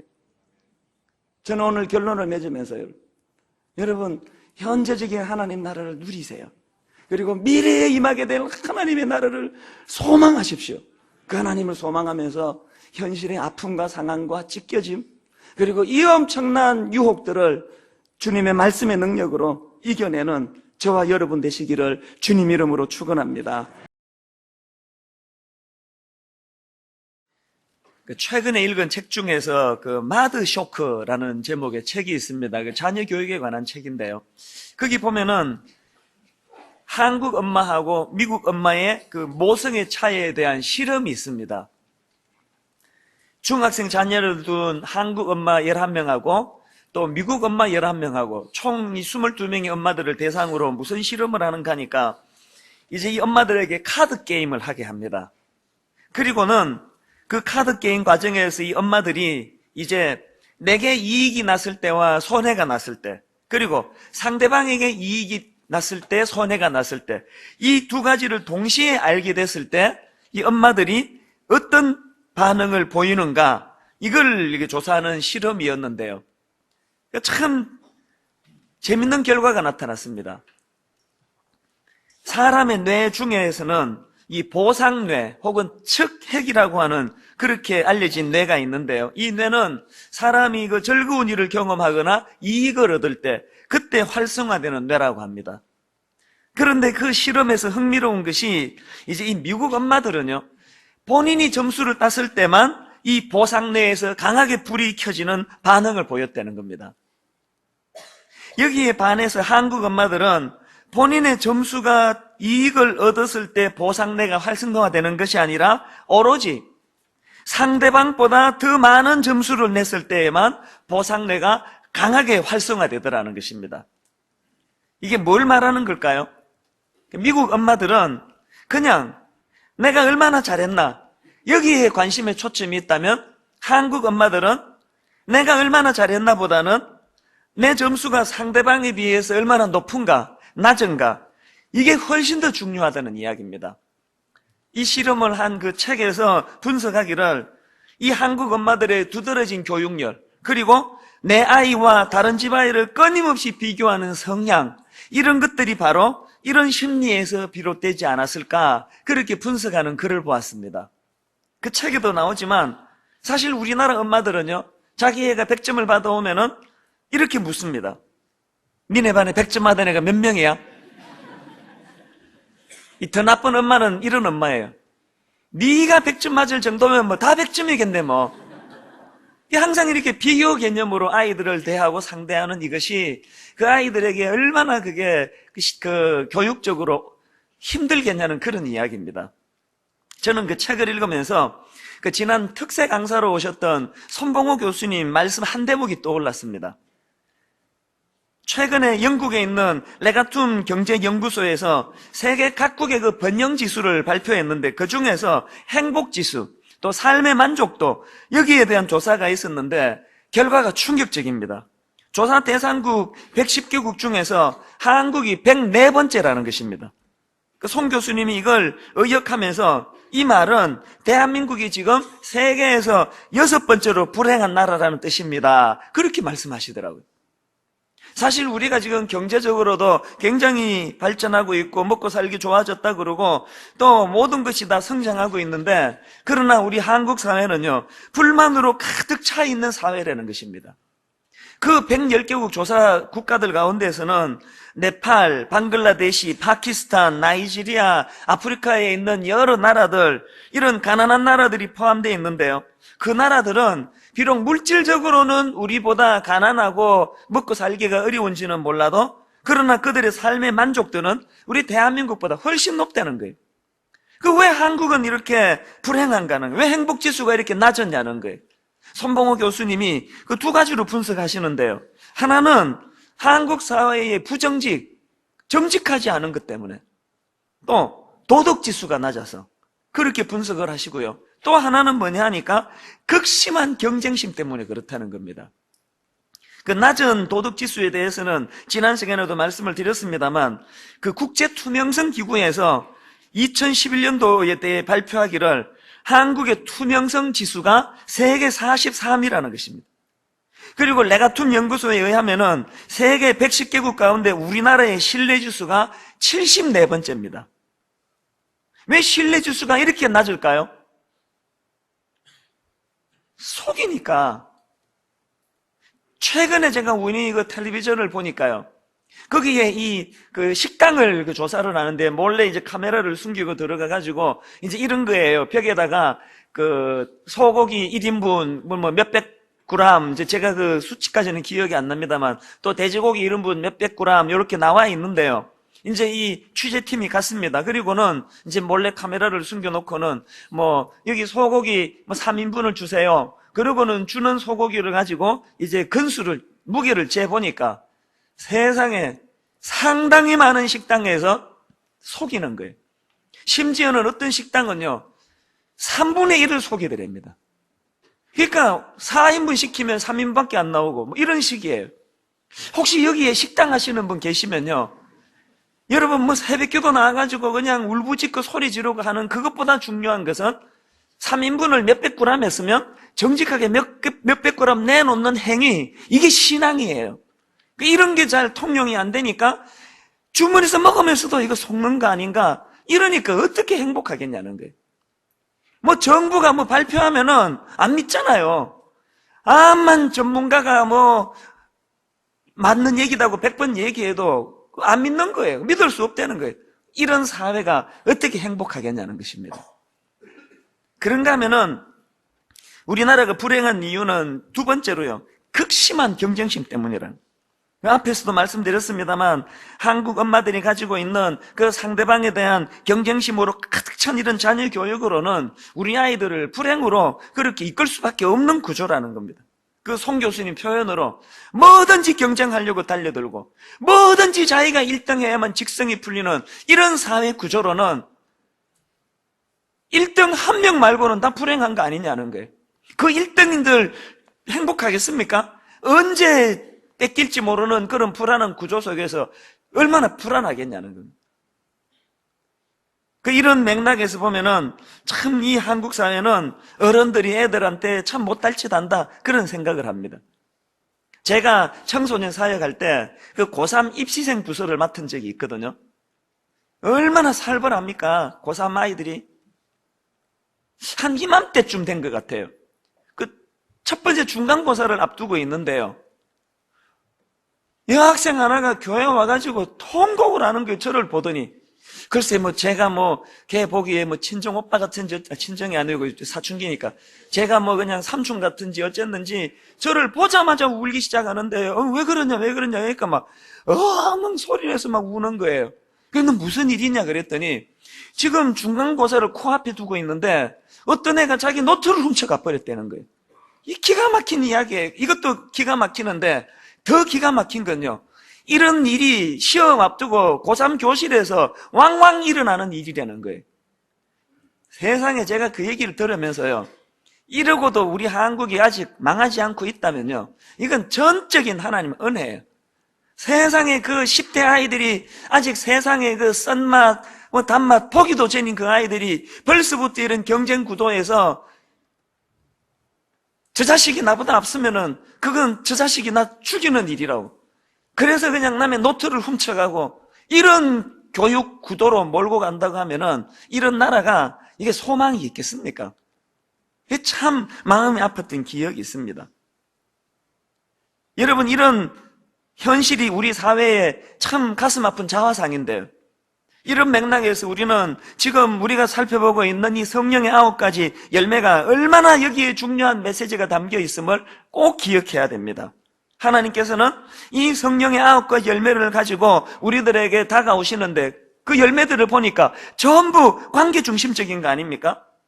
그러니까 여러분, 우리는요, 이 두 견인하는 세력 가운데 놓여 있는 존재예요. 세상은 우리를 어떻게 견인하려고 합니까? 사람 믿지 마라, 불신해라.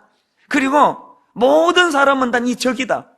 그래서 저것을 밟아야지 네가 올라설 수 있다. 끊임없이 이런 경쟁 구도로 몰고 가는 이 세상의 견인이 하나 있고, 또 한 견인은 주일날 교회 오면은 주님께서 영적으로 우리에게 주시는 말씀이에요. 그거 아니다. 이웃과 더불어 함께 공존해야 된다. 함께 손잡고 나가야 된다.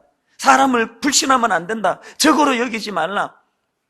오늘 여러분은 이 두 견인 중에 어디에 영향을 더 받고 사십니까? 사실 제가 이 말씀을 준비하다가 문득 떠올랐던 게요. 개척 초기에 창립 멤버가 30 몇 명밖에 안 되니까 오늘날 같은 이런 교회는 꿈도 꿀 수 없었죠. 제 코가 석자였는데요.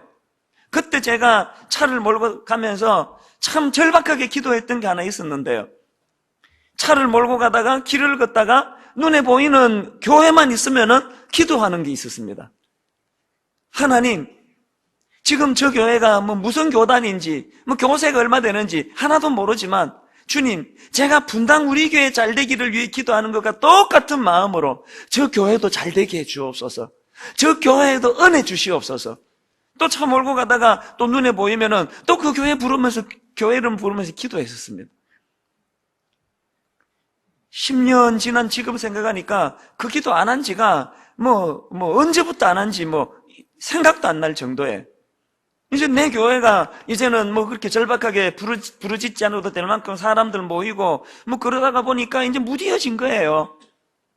그래서 저는 오늘 여러분에게 부탁합니다. 10주년을 맞은 이 즈음에 다시 한번 우리 교회가 그런 기도 운동이 일어났으면 좋겠습니다. 분당 우리 교회 하나가 잘 되도록 기도하는 이런 이기적인 기도가 아니라 어떤 교회라도 하나님 저 교회도 복받게 해주세요. 하나님 이 교회도 부흥시켜 주옵소서. 그래서 여러분, 저 교회가 부흥하는 게 우리를 긴장하게 만들고 우리 성도 빼앗아 가는 건 아닌가 하는 이런 경직된 대결 구도로 교회를 대하는 것이 아니라 서로를 축복하고 서로가 잘 되기를 바라고, 이게 바로 성령의 열매를 추구하는 우리들의 자세여야 하지 않을까, 그런 생각을 해보는 것입니다. 여러분, 오늘 이런 의미에서 이제 우리가 살펴볼 이 자비라는 열매와 또 양선이라는 열매, 이런 관점으로 바라봐야 되는데요. 자, 이제 먼저 살펴보려고 하는 것은 성령의 9가지 열매 중에 5번째 열매입니다. 이 자비에 대해서 살펴보려고 하는데요. 이 단어는 원어로 헬라어로 보면은 크레스토테스라는 단어예요. 원래 이 단어의 의미는 유용함, 또 적절함, 이런 뜻을 가지고 있는데, 고전 헬라 저술들을 보면은 이 크레스토테스라는 단어가 2가지 용례로 쓰이는데요.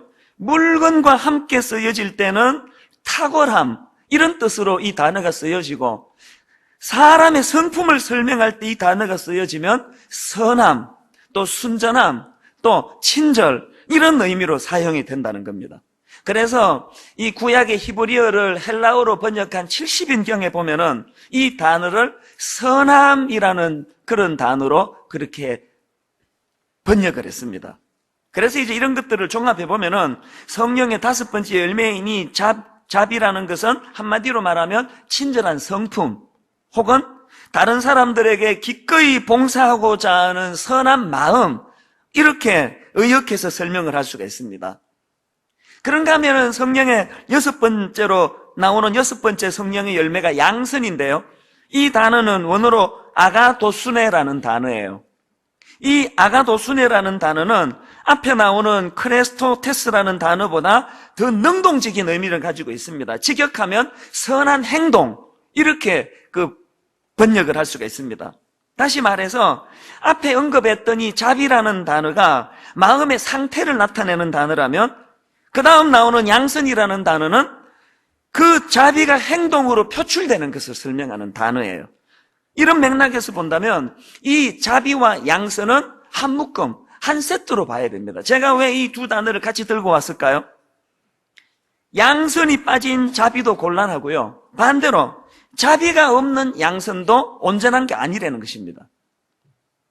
그래서 이 부분을 좀 살펴볼까 하는데, 먼저 자비만 있고 양선이 없는 것, 다시 말해 양선이 빠진 자비가 가지는 문제점이 뭐냐? 그거는요, 마음에 선한 동기만 있고 행함으로 연결되지 못하면 머리만 커지는 그리스도인이 될 위험이 있다는 것입니다. 그 안철수 씨가 최근에 어느 강연회에서 이런 그 예화를 사용했습니다. 그 우리나라가 식민지로 있을 때 어떤 나라를 많이 걱정하는 사람이 있었다는 거예요. 그는 그 나라의 그 비참함을 너무나 서글픈 마음을 가지고 있는데요. 그 당시는 시대적으로 그 독립에 대해 이야기하거나 또 독립군 또 독립에 대한 움직임이 있으면은 다 잡아가지고 그냥 고문하고 또 심지어는 생체 실험 대상자로 삼고 그런 살벌한 시대였잖아요. 이 사람이 그게 너무나 울분이 터지는 거예요. 그래서 이제 밤마다 방에 들어가가지고 이불을 뒤집어 쓰고 대한독립 만세를 외쳤다는 거예요. 그리고는 시간이 지나서 하나님 은혜로 우리나라가 이제 해방의 기쁨을 맛보지 않습니까? 이 사실이 너무 기뻐가지고 이 사람이요, 막 관공서로 뛰어가가지고 뭘 주장했냐 하니까 자기도 매일 밤마다 방에서 이불을 뒤집어 쓰고 대한독립 만세를 외쳤기 때문에 자기도 독립투사의 반열에 들어가야 된다고 주장했다는 거예요. 어떻게 됐을까요? 그 안철수 씨가 결론적으로 이런 말을 했습니다. 독립운동을 행동으로 옮기지 않고 이불 속에서 혼자 만세를 부르는 그것을 독립투사라 말할 수 없습니다. 그건 뭐 당연한 이야기 아닙니까? 그런데 여러분, 저는 그 이야기를 들으면서 이게 영적으로도 그대로 우리가 적용될 수 있는 이야기라는 겁니다.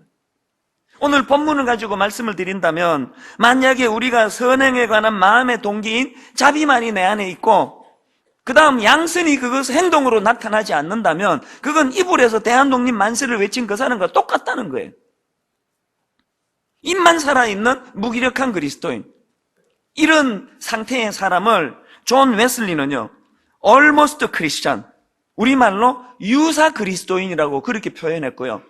조나단 에드워즈는 이런 크리스찬을 nominal Christian, 우리말로 명목상 그리스도인, 또 야고보서 2장 14절에 보면 이런 말씀이 있습니다. 내 형제들아, 만일 사람이 믿음이 있노라 하고 행함이 없으면 무슨 유익이 있으리요? 그 믿음이 능히 자기를 구원하겠느냐? 그 다음 17절, 이와 같이 행함이 없는 믿음은 그 자체가 죽은 것이라. 뭐 죽어서 지옥 간다 뜻이 아니고요, 이불 덮어 쓰고 대한독립 만세 외치는 것처럼 무기력한 신앙이다, 그 이야기를 하고 싶은 거예요. 여러분 어떻습니까? 최근에 어떤 분이 저에게 그 이메일 한 통을 보내주시고 돈 1,000만 원을 보내줬어요. 이게 무슨 내용인가 보니까 이메일이 이런 요지예요. 목사님, 그 돈을 후학을 위해 쓰고 싶은데 목사님께서 꼭 필요한 곳에 사용해 주시기 바랍니다. 야, 이분 그 대단한 분 아닙니까? 이 1,000만 원이라는 돈도 이게 뭐 어마어마한 액수인데요. 요새같이 이렇게 불신의 시대에, 아니, 저를 보고 뭘 믿고 저한테 그 1,000만 원을 보내주는 거예요. 그 제가 엉뚱한 데 쓰면 어떡하려고. 그래서 제가 그 글을 읽으면서, 이야, 이 저를 믿고 이 1,000만 원을 보내줬는데 이걸 어디다 쓰나? 우리 큰딸을 위해 써야 되겠다. 걔도 후학 아닙니까? 그래서 후학을 위해서 쓰라 그랬으니까 이 돈을 우리 큰딸 학비로 써야 되겠다, 그런 생각을 해본 적이 없고요. 참 고민이 되더라고요. 이렇게 믿고 맡겨주시는데 이거 어떻게 허튼 데 쓰겠나. 그래서 제가 그분에게 다시 메일로 주로 어떤 데 쓰면 좋겠습니까? 질문도 하고 그렇게 고민하다가 불쑥 떠올랐던 그 생각이 뭐냐 하면은 분당 우리 교회 창립 10주년 기념 행사가 떠올랐습니다. 이제 3주 뒤면은 10주년이 되는데요. 우리가 그냥 10주년을 기념해서 우리끼리 떡 해먹고 잔치 보려고 우리끼리 잘 먹고 잘 사는 이런 행사가 되지 않으려고 이번에 큰 2가지 기념 사업을 하지 않습니까? 하나는 인도에다가 학교 지어주는 거. 그래서 우리 10주년의 열매로 인도는 지금요, 학교 지으면 바로 찬답니다. 워낙 학교가 모자라가지고. 그리고 또 하나는 지금 우리 교회가 에듀투게더라고 경제적으로 어려워가지고 또 홀부모 자녀들 중에는 과외를 받을 수 없어요. 이래가지고는 경쟁이 되지를 않는 거예요. 그래서 우리 교회에 굉장히 그 분야에 실력 있는 영어 선생님, 수학 선생님들이 자원봉사로 그 아이들을 이제 과외를 시켜주는 그런 일을 하고 있는데, 전에는 뭐 그 기관과 이렇게 협의해서 거기서 이제 그 과외를 애들을 가르쳤는데 이제 장소가 여의치 않게 됐습니다. 그래서 여러분, 그 멀리서 애들이, 그 어린 애들이 버스를 타고 지하철을 타고 교육관까지 오는 거예요. 그 저녁에 제가 퇴근하려고 가다가 몇 번 마주쳤는데 늘 미안해요. 마음이 쏘여요. 끼어린 애들을 갖다가. 그래서 이번에 우리 10주년 되는 5월 셋째 주일 날 한번 크게 헌금할 생각이에요. 그 헌금을 가지고 이제 그 에듀투게더 아이들 조그만한 캠퍼스라도 캠퍼스라기보다는 건물 하나를 마련해 줘서 거기서 마음껏 걔들이 공부도 하고 자습도 하고 그래서 비록 내가 가난한 집에서 태어났지만 분당 우리 교회라는 좋은 실력 있는 선생님을 후원해 주는 교회를 만나서 내가 이런 그리스도의 사랑으로 이제 실력을 가지고 대학 가게 됐다. 그런 애들이 배출되기를 저는 바랍니다. 그래서 헌금할 생각이거든요. 그래서 그 1,000만 원이 갑자기 무슨 생각이 들었냐면은 아니 왜 인도에 학교를 하나만 지어야 돼? 이 큰 교회가? 그래서 제가 이번에 그 1,000만 원을 시드머니로 해가지고 이제 인도에다가 이제 이런 설교를 하고 나면은 또 이제 여러분 중에 막 여기저기서 1,000만 원 들고 저한테 오시면은 이제 그걸 가지고 인도에다가 학교를 2개를 세울지 3개를 세울지 4개를 세울지 그거는 이제 그때 봐가면서 할 건데요. 여러분 안심하고 맡겨주시면 절대 우리 큰딸 위해서는 안 쓰도록 하겠습니다. 이게 뭘 의미하겠냐고요. 바로 어제예요. 어떤 분이 이제 제가 그 전주인가 그 결혼 주례를 했는데 저한테 이제 그 부모님하고 당사자 신랑 신부가 인사를 하러 왔어요. 안 와도 된다, 안 와도 된다. 비 오는데 말로 올려 그러느냐 하니까 보니까 뭘 준비했어요. 이제 이야기를 다 나누고 일어서면서 그 신랑 신부가 좀 나가 있거라 그러시더니 봉투를 꺼내요. 그 분당 우리 교회는 주례비 안 받는 교회거든요. 아니 그 목사님 월급 안에 주례비, 장례비 다 포함돼서 그 월급을 주는데 왜 따로 주례비를 받아야 되느냐는 거 아닙니까? 근데 봉투를 꺼내가지고 제가 우리 그거 안 받는다고 막 그러니까 목사님 그게 아니고 저 주려고 그런 게 아니에요. 그럴 때 제일 민망한 거 아시죠? 그게 아니고 목사님 몇 주 전에 그 이웃교회, 작은 교회 그 목사님 사모님들 그 기도 모임에 꽃놀이 시켜주시는데 헌금 좀 하라 그러셨잖아요. 그래서 그 헌금을 가져왔다는 거예요. 그게 너무나 머쓱하게 받았는데요. 그분들이 다 가시고 보니까 100만 원이 들어있어요. 그 제가 어제 굉장히 영감을 얻었습니다. 이제 앞으로 주례비 받을 생각이에요. 지금까지 그냥 공짜로 주례하신 분들은 다 후불로 다 내주세요. 이제 주례비 좀 받을 거예요. 그 주례비를 받아가지고요, 우리 교회의 장애인 복지관에 있는 장애우들과 연결시켜 줄 거예요. 그래서 이제 주례비를 얼마 내라 이렇게는 내가 안 하겠지만 주례비 주면은 그걸 가지고 우리 장애우 어려운 아이들 한 아이를 연결하든 두 아이를 연결하든 그래서 결혼하는 그 첫 출발서부터 이런 장애우들을 섬기는 것으로 그 신혼부부가 그렇게 첫 출발을 하는 것이 얼마나 유익하겠냐는 거예요. 이건 뭘 의미하는 이야기예요? 우리가 이불 덮어 쓰고 대한독립 만세를 외쳤던 그런 어리석은 사람이 되지 말자는 거예요. 그래서 여러분 때때로 설교가 감동이 돼야 되고 은혜를 받아야 되지만 여러분 은혜 받으려고 설교 들으면 안 돼요. 결단하려고 설교 듣는 거예요. 하나님 앞에 내가 더 이상 이불 덮어 쓰고 뒤집어 쓰고 주의 영광 외치는 것이 아니라 내 안에 자비가 있으면 그것을 양선으로 연결시켜서 내가 선한 행위로 이것을 연결하도록 하겠다는 거예요. 저는 이렇게까지 제가 설교했는데 설마 인도에 하나만 학교 지을 만큼의 헌금이 안 나온다고 생각하지 않습니다. 그래서 이제 여러분 해외에 그 남의 가난한 나라지만 그곳을 위해서 학교도 지어주고 우리 교회 안에서 우리 이 한국 사회 안에서 경제적으로 어려운 아이들을 잘 도와주는 이런 일들이 병행하는 이런 축제 같은 10주년이 될 때에 우리 하나님이 기뻐 영광을 받으실 줄로 믿습니다. 지금 많은 우리 성도님들이 복지재단 같은 데서 재능 기부, 실력을 기부하고 시간을 기부하고 제가 한 번씩 그 장애인 복지관 참 너무 마음이 허무대요. 우리 성도님들이 또 다락방별로 가서 거기서 그렇게 밥을 퍼드리고 청소를 해드리고 이런 일들이 지금도 많이 일어나지만 더 많이 활성화되기를 바랍니다. 이게 미션을 처치해요. 그런가 하면은 두 번째로 반대로 이번에는 양선은 있는데 그런 착한 행위는 있는데 자비가 없다. 그 자비가 빠진 양선이 무슨 문제일까? 바로 이 부분을 설명하는 말씀이 고린도전서 13장 1절입니다. 내가 사람의 방언과 천사의 말을 할지라도 사랑이 없으면 뭐 같다고요? 소리나는 구리와 울리는 꽹과리 같고. 여러분 그 꽹과리 소리 기억나세요? 짜증이 나요. 그 막 시끄러워요. 여러분, 우리가 행하는 그 선한 행위, 선한 구제 행위가 이게 하나님 나라에서 시끄럽다, 소음이다, 소음, 이런다면은 이게 얼마나 허무한 섬김이겠냐는 거예요. 우리의 이 섬김 안에 뭐가 있어야 된다고? 자비. 이 자비, 선한 마음, 선한 동기가 함께 할 때 더 이상 울리는 꽹과리 같은 그런 허망한 봉사가 아닌 줄로 믿습니다. 제가 최근에요, 이 자비가 빠진 그런 행위가 왜 위험한가를 최근에 제가 경험했는데요. 어느 돌잔치를 갔습니다. 돌잔치에 이제 뷔페 식당에서 하더라고요. 그래서 이제 한 20, 30분 막 배 터지게 먹고 그러고 있는데 이제 직원이 나오더라고요. 자, 여러분 실컷 드셨습니까? 이제 잠깐 축하 순서를 갖겠습니다. 보니까요, 이제 그것만 전담하는 직원 같아요. 얼마나 매끄럽게 진행을 잘하는지 뭐 청산유수 같아요. 그래서 제가 맨 앞에 앉아서 유심히 봤는데 한창 보다가 보니까요, 뭐 하나가 아쉬워요. 그 진행하는 게. 그게 뭐가 아쉬운가 내가 발견했는데 보니까요, 이 사람은요, 자기에게 맡겨진 그 진행은 너무나 실수 없이 매끄럽게 잘하는데 뭐가 문제냐? 진짜 주인공 축하받아야 될 그 애한테는 눈도 한 번 안 줘요.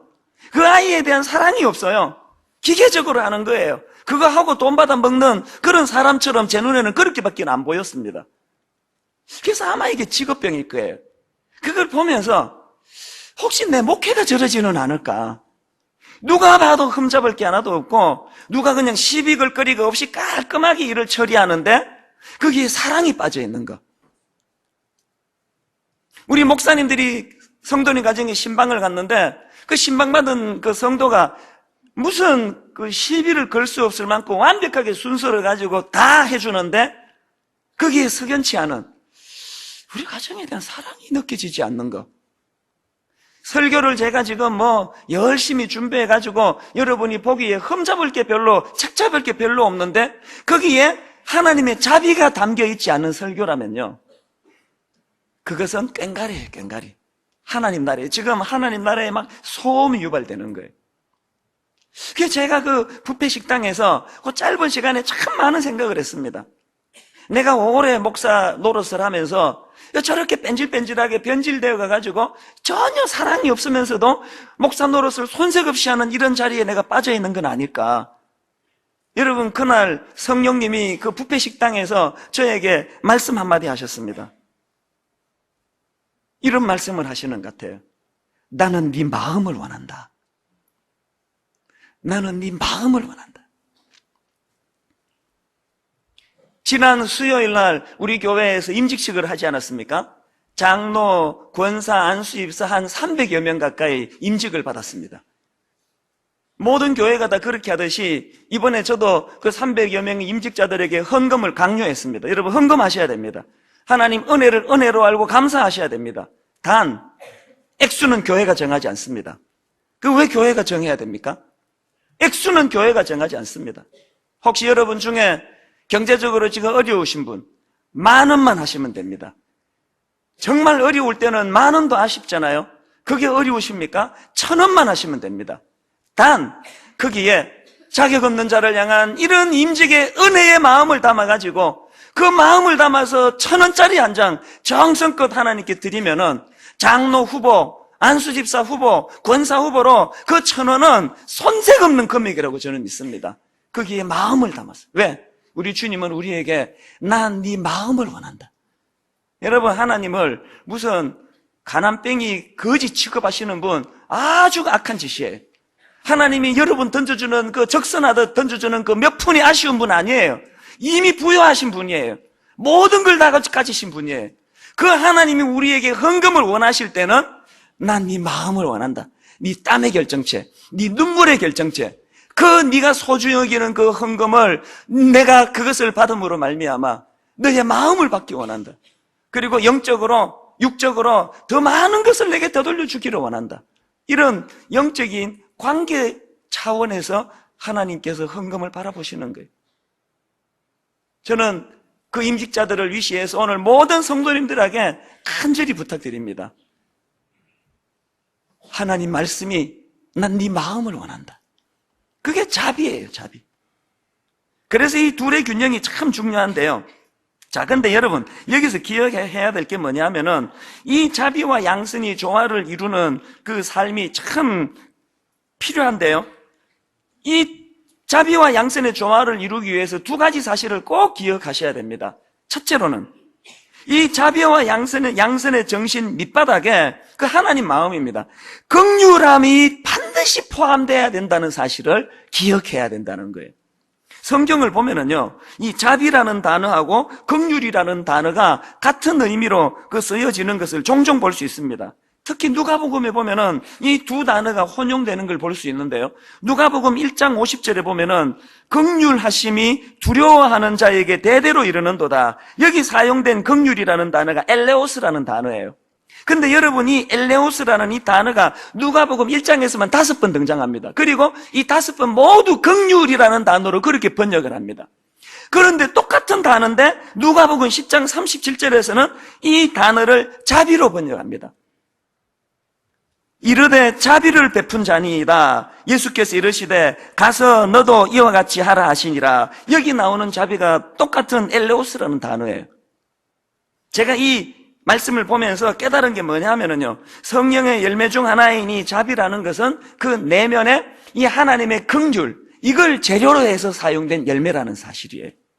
이런 맥락에서 우리 모두는 내 안에 이 긍휼이 있는가를 돌아봐야 된다는. 그런가 하면 두 번째로 이 자비와 양선의 균형을 이루기 위해서는 오래 참음이라는 성령의 열매가 필요하다는 사실입니다. 자, 갈라디아 5장 22절에 나오는 성령의 열매 순서를 한번 보세요. 오직 성령의 열매는 제일 먼저 사랑, 그 다음에 희락, 그 다음에 화평, 그 다음 뭐가 나옵니까? 오래 참음. 그리고 그 다음 나오는 게 자비, 그 다음 나오는 게 양선이에요. 어느 추석에 보니까요, 이 순서를 설명하기를 이 자비라는 성령의 열매는 앞에 나오는 오래 참음과 그 뒤에 나오는 양선, 이 두 사이를 연결하는 가교, 다리 역할을 한다는 거예요. 뭘 의미할까요? 내 안에 하나님의 긍휼하심을 바탕으로 한 자비가 있으면 이 오래 참음이라는 덕목을 끄집어내 사용해야 되고, 이 오래 참음으로 내 안에 자비가 형성이 될 때 이것이 삶 속의 행동으로 양선으로 연결이 돼야 된다는, 이런 맥락에서 내가 자비를 베푼다는 것은 참아주는 거예요. 이건 우리 한국 사회를 향해서도 마찬가지예요. 우리나라가 뭐 이것도 문제고 저것도 문제고 어떨 때는 막 이민 가버릴까? 뭐 이렇게 뭐 화딱지가 나는 일들이 많은 사회지만요. 그러나 오래 참음의 눈으로 발전적인 개념으로 이 사회를 바라본다고 하면은 하나님께서는 이 한국 사회를 좋은 방향으로 이끌고 계신다는 이 믿음이 필요합니다. 사실 제가 어린 시절만 해도 우리 한국 사회는 훨씬 미숙했습니다.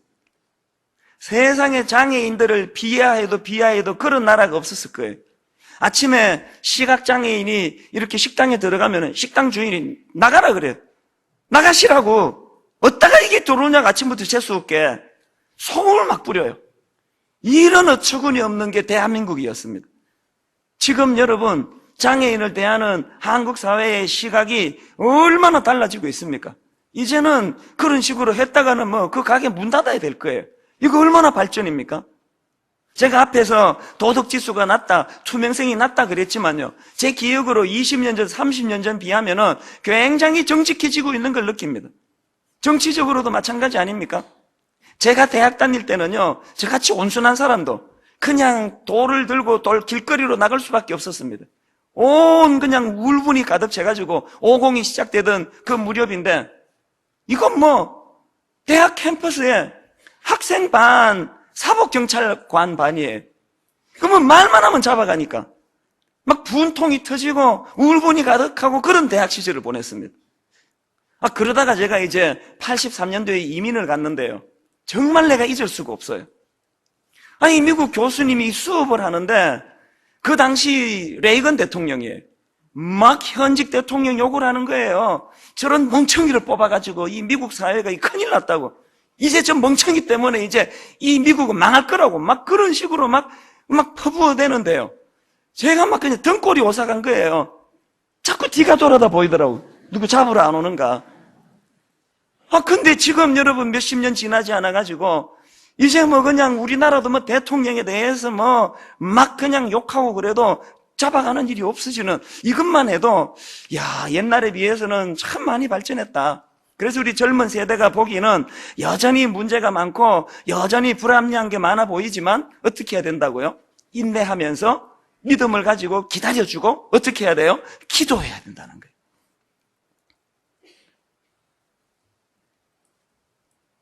김용민 씨라는 분에 대해서도 마찬가지예요. 이분이 그 국회의원 선거 과정에서 그 막말 파동으로, 그러면 제가 들어봐도 여성 비하의 문제, 또 우리 노인들 비하의 문제, 교회에 대한 비하의 문제, 여러 가지 문제가 많아요. 선거가 딱 끝나고요. 자기 교회를 못 갔답니다. 제가 오늘 그래 보니까 자기 교회를 못 가고 이제 인터넷으로 이제 예배를 드리는데, 설교를 듣고 있는데, 그래도 자기가 그 믿는 분이니까 그 설교를 듣지 않았겠냐고요? 그 설교에서 목사님이 갑자기 설교하다가 막 자기 욕을 하더래요. 상처를 받을 거 아니에요? 이게 꺼버렸대요. 제가 그런 내용을 가만히 보면서 오늘날 교회가 그 사람을 어떻게 해야 옳은 것인가? 자꾸 사람들이 저보고 목사님 정치 얘기하지 마세요 그래요. 여러분 생각에 이게 정치 얘기 같습니까? 그분 말이 옳다 그르다를 내가 평가하면 그건 정치지만요. 오늘 제가 강조하고 싶은 건 뭐냐 하면은 그 사람이 그렇게 미숙해서 그런 막말을 했다고요. 어떻게 해야 돼요? 내쳐야 됩니까? 이제 마귀 자식이라고? 이제 교회도 을신하지 말라고? 그래서 교회에 적대감을 품고 칼을 갈도록 내버려 두는 게 과연 성경적일까요? 품어야 되지 않습니까? 물론 회개해야 될 거 회개해야 되고 잘못을 깨닫게 해야 되지만 그냥 독을 품고는 회개하라 그런다고 회개합니까? 오늘 우리 사회가 자비하심, 거기에는 하나님의 긍휼함, 하나님의 긍휼은 뭐가 필요하다고요? 오래 참음. 이런 식으로 자꾸 젊은 세대와 나이 든 세대가 골이 깊어지고 서로가 오해가 깊어지고 한다면은 누가 풀어야 됩니까? 강자가 풀어야 될 거 아닙니까? 그래도 기득권자가 풀어야 될 거 아닙니까? 그런 맥락에서 저는 목사로서 그분의 발언에 대해서 참 우려하는 게 많지만 그럼에도 불구하고 왜 목사 아들로서 저렇게 교회에 원한을 품게 되었나? 제가 기존 교회 목사로서 혹시나 그 말 속에 그 막말하는 거 이런 거 다 걸러내고 내가 귀를 기울여야 될 내용은 없나? 그런데 관심을 가져주고 또 그런 사람조차도 교회 안으로 끌어들이고 품어주고 사랑으로 용납해주고 그래서 회개에 이르도록 마음을 열게 하는 게 그게 교회 아닐까요? 오늘 교회가 이런 식으로 자꾸 대결 구도로 나간다면은 그래서 제가 지난주에요. 그 트위터에 어떤 분이 올린 글 하나가 참 내 마음을 움직였습니다. 이런 글을 올렸습니다. 어둠의 핵심적인 힘은 미움이다. 명언이에요. 한국교회 타락했다, 무능하다, 목사들 돈 밝힌다, 여자 밝힌다, 별의별 타락이 다 나오지만 교회의 가장 위험한 타락은 미움이 존재하고 있는 거예요. 그래서 어떻게 해야 됩니까? 제가 이런 부담스러운 설교를 자꾸 하니까 이제 많은 분들이 힘드시나 봐요. 목사님은 사실 지킵니까? 설교하는 대로. 그런 글이 올라와요. 여러분, 이 자리는요, 제가 지키는 자리까지만 설교하는 자리가 아니에요. 이 자리는 정답을 말하는 자리예요. 저도 지키려고 노력하고 있습니다. 또 여러분도 각자의 믿음의 분량 따라 가랭이가 찢어질 것 같으면 못하는 거죠. 어떻게 해요? 그러나 저는 정답을 말씀드릴 수밖에 없는 거예요. 그리고 그 정답을 말씀드린과 동시에 이 세상에 정오와 분노를 심어주는 악한 세력이 우리에게 미움을 가지고 공격한다 할 때 우리는 성령의 열매를 가지고 방어할 수 있고 무엇보다 중요한 것, 우리가 성령님을 의지하면 내 안에 그런 넓은 마음이 점점 확장된다는 이야기예요. 그리고 더 중요한 것, 그렇게 진정으로 내가 용서하고 품고 사랑하게 될 때 겉으로는 내가 손해보는 것 같지만 내 안에 성령님 주시는 진정한 기쁨이 용솟음 친다는 것을 경험하는 게 신앙생활이라는 거예요. 지키든 말든 그건 여러분이 할 일이에요. 저는 외칠 수밖에 없는 거예요. 무엇을요? 끊임없이 용서하자고, 끊임없이 인내하자고, 끊임없이 기다려주자고. 만약에 제가요, 이렇게 참아내야 된다, 오래 참아야 된다는 것을 무슨 기득권을 보호하는 차원에서 하는 설교라면 저는 타락한 인간이에요. 이건 기득권을 말하는 것도 아니고 약자를 말하는 것도 아니에요. 여러분 각자가 여러분 입장에서 받아들이시면 돼요. 여기 강자 계세요? 사장님 계세요? 약자에 대해서 더 너그러워지세요. 여기 약한 분 계세요? 강자에 대해서 기도하면서 그가 변화되기를 바라되 미움을 가지고 접근하지 마시라는 거예요. 결론을 맺으려고 합니다. 로마서 15장 1절 2절이요. 믿음이 강한 우리는 마땅히 믿음이 약한 자의 약점을 담당하고 자기를 기쁘게 하지 아니할 것이라. 우리 각 사람이 이웃을 기쁘게 하되 선을 이루고 덕을 세우도록 할지니라. 우리 안에 있는 그런 미움이 다 사라지고 성령의 열매 의지에서 그렇게 용납과 용서와 관용과 사랑이 내 안에 넘쳐나는 복된 신앙인들 되시기를 주님 이름으로 축원합니다. 오늘 이 설교 말씀을 녹여놓은 말씀 같아요. 보소서 주님, 나의 마음을, 내 내면 세계를 들여다봤더니 선한 것 하나 없습니다. 우리 가사를 생각하시면서 함께 찬양하시겠습니다.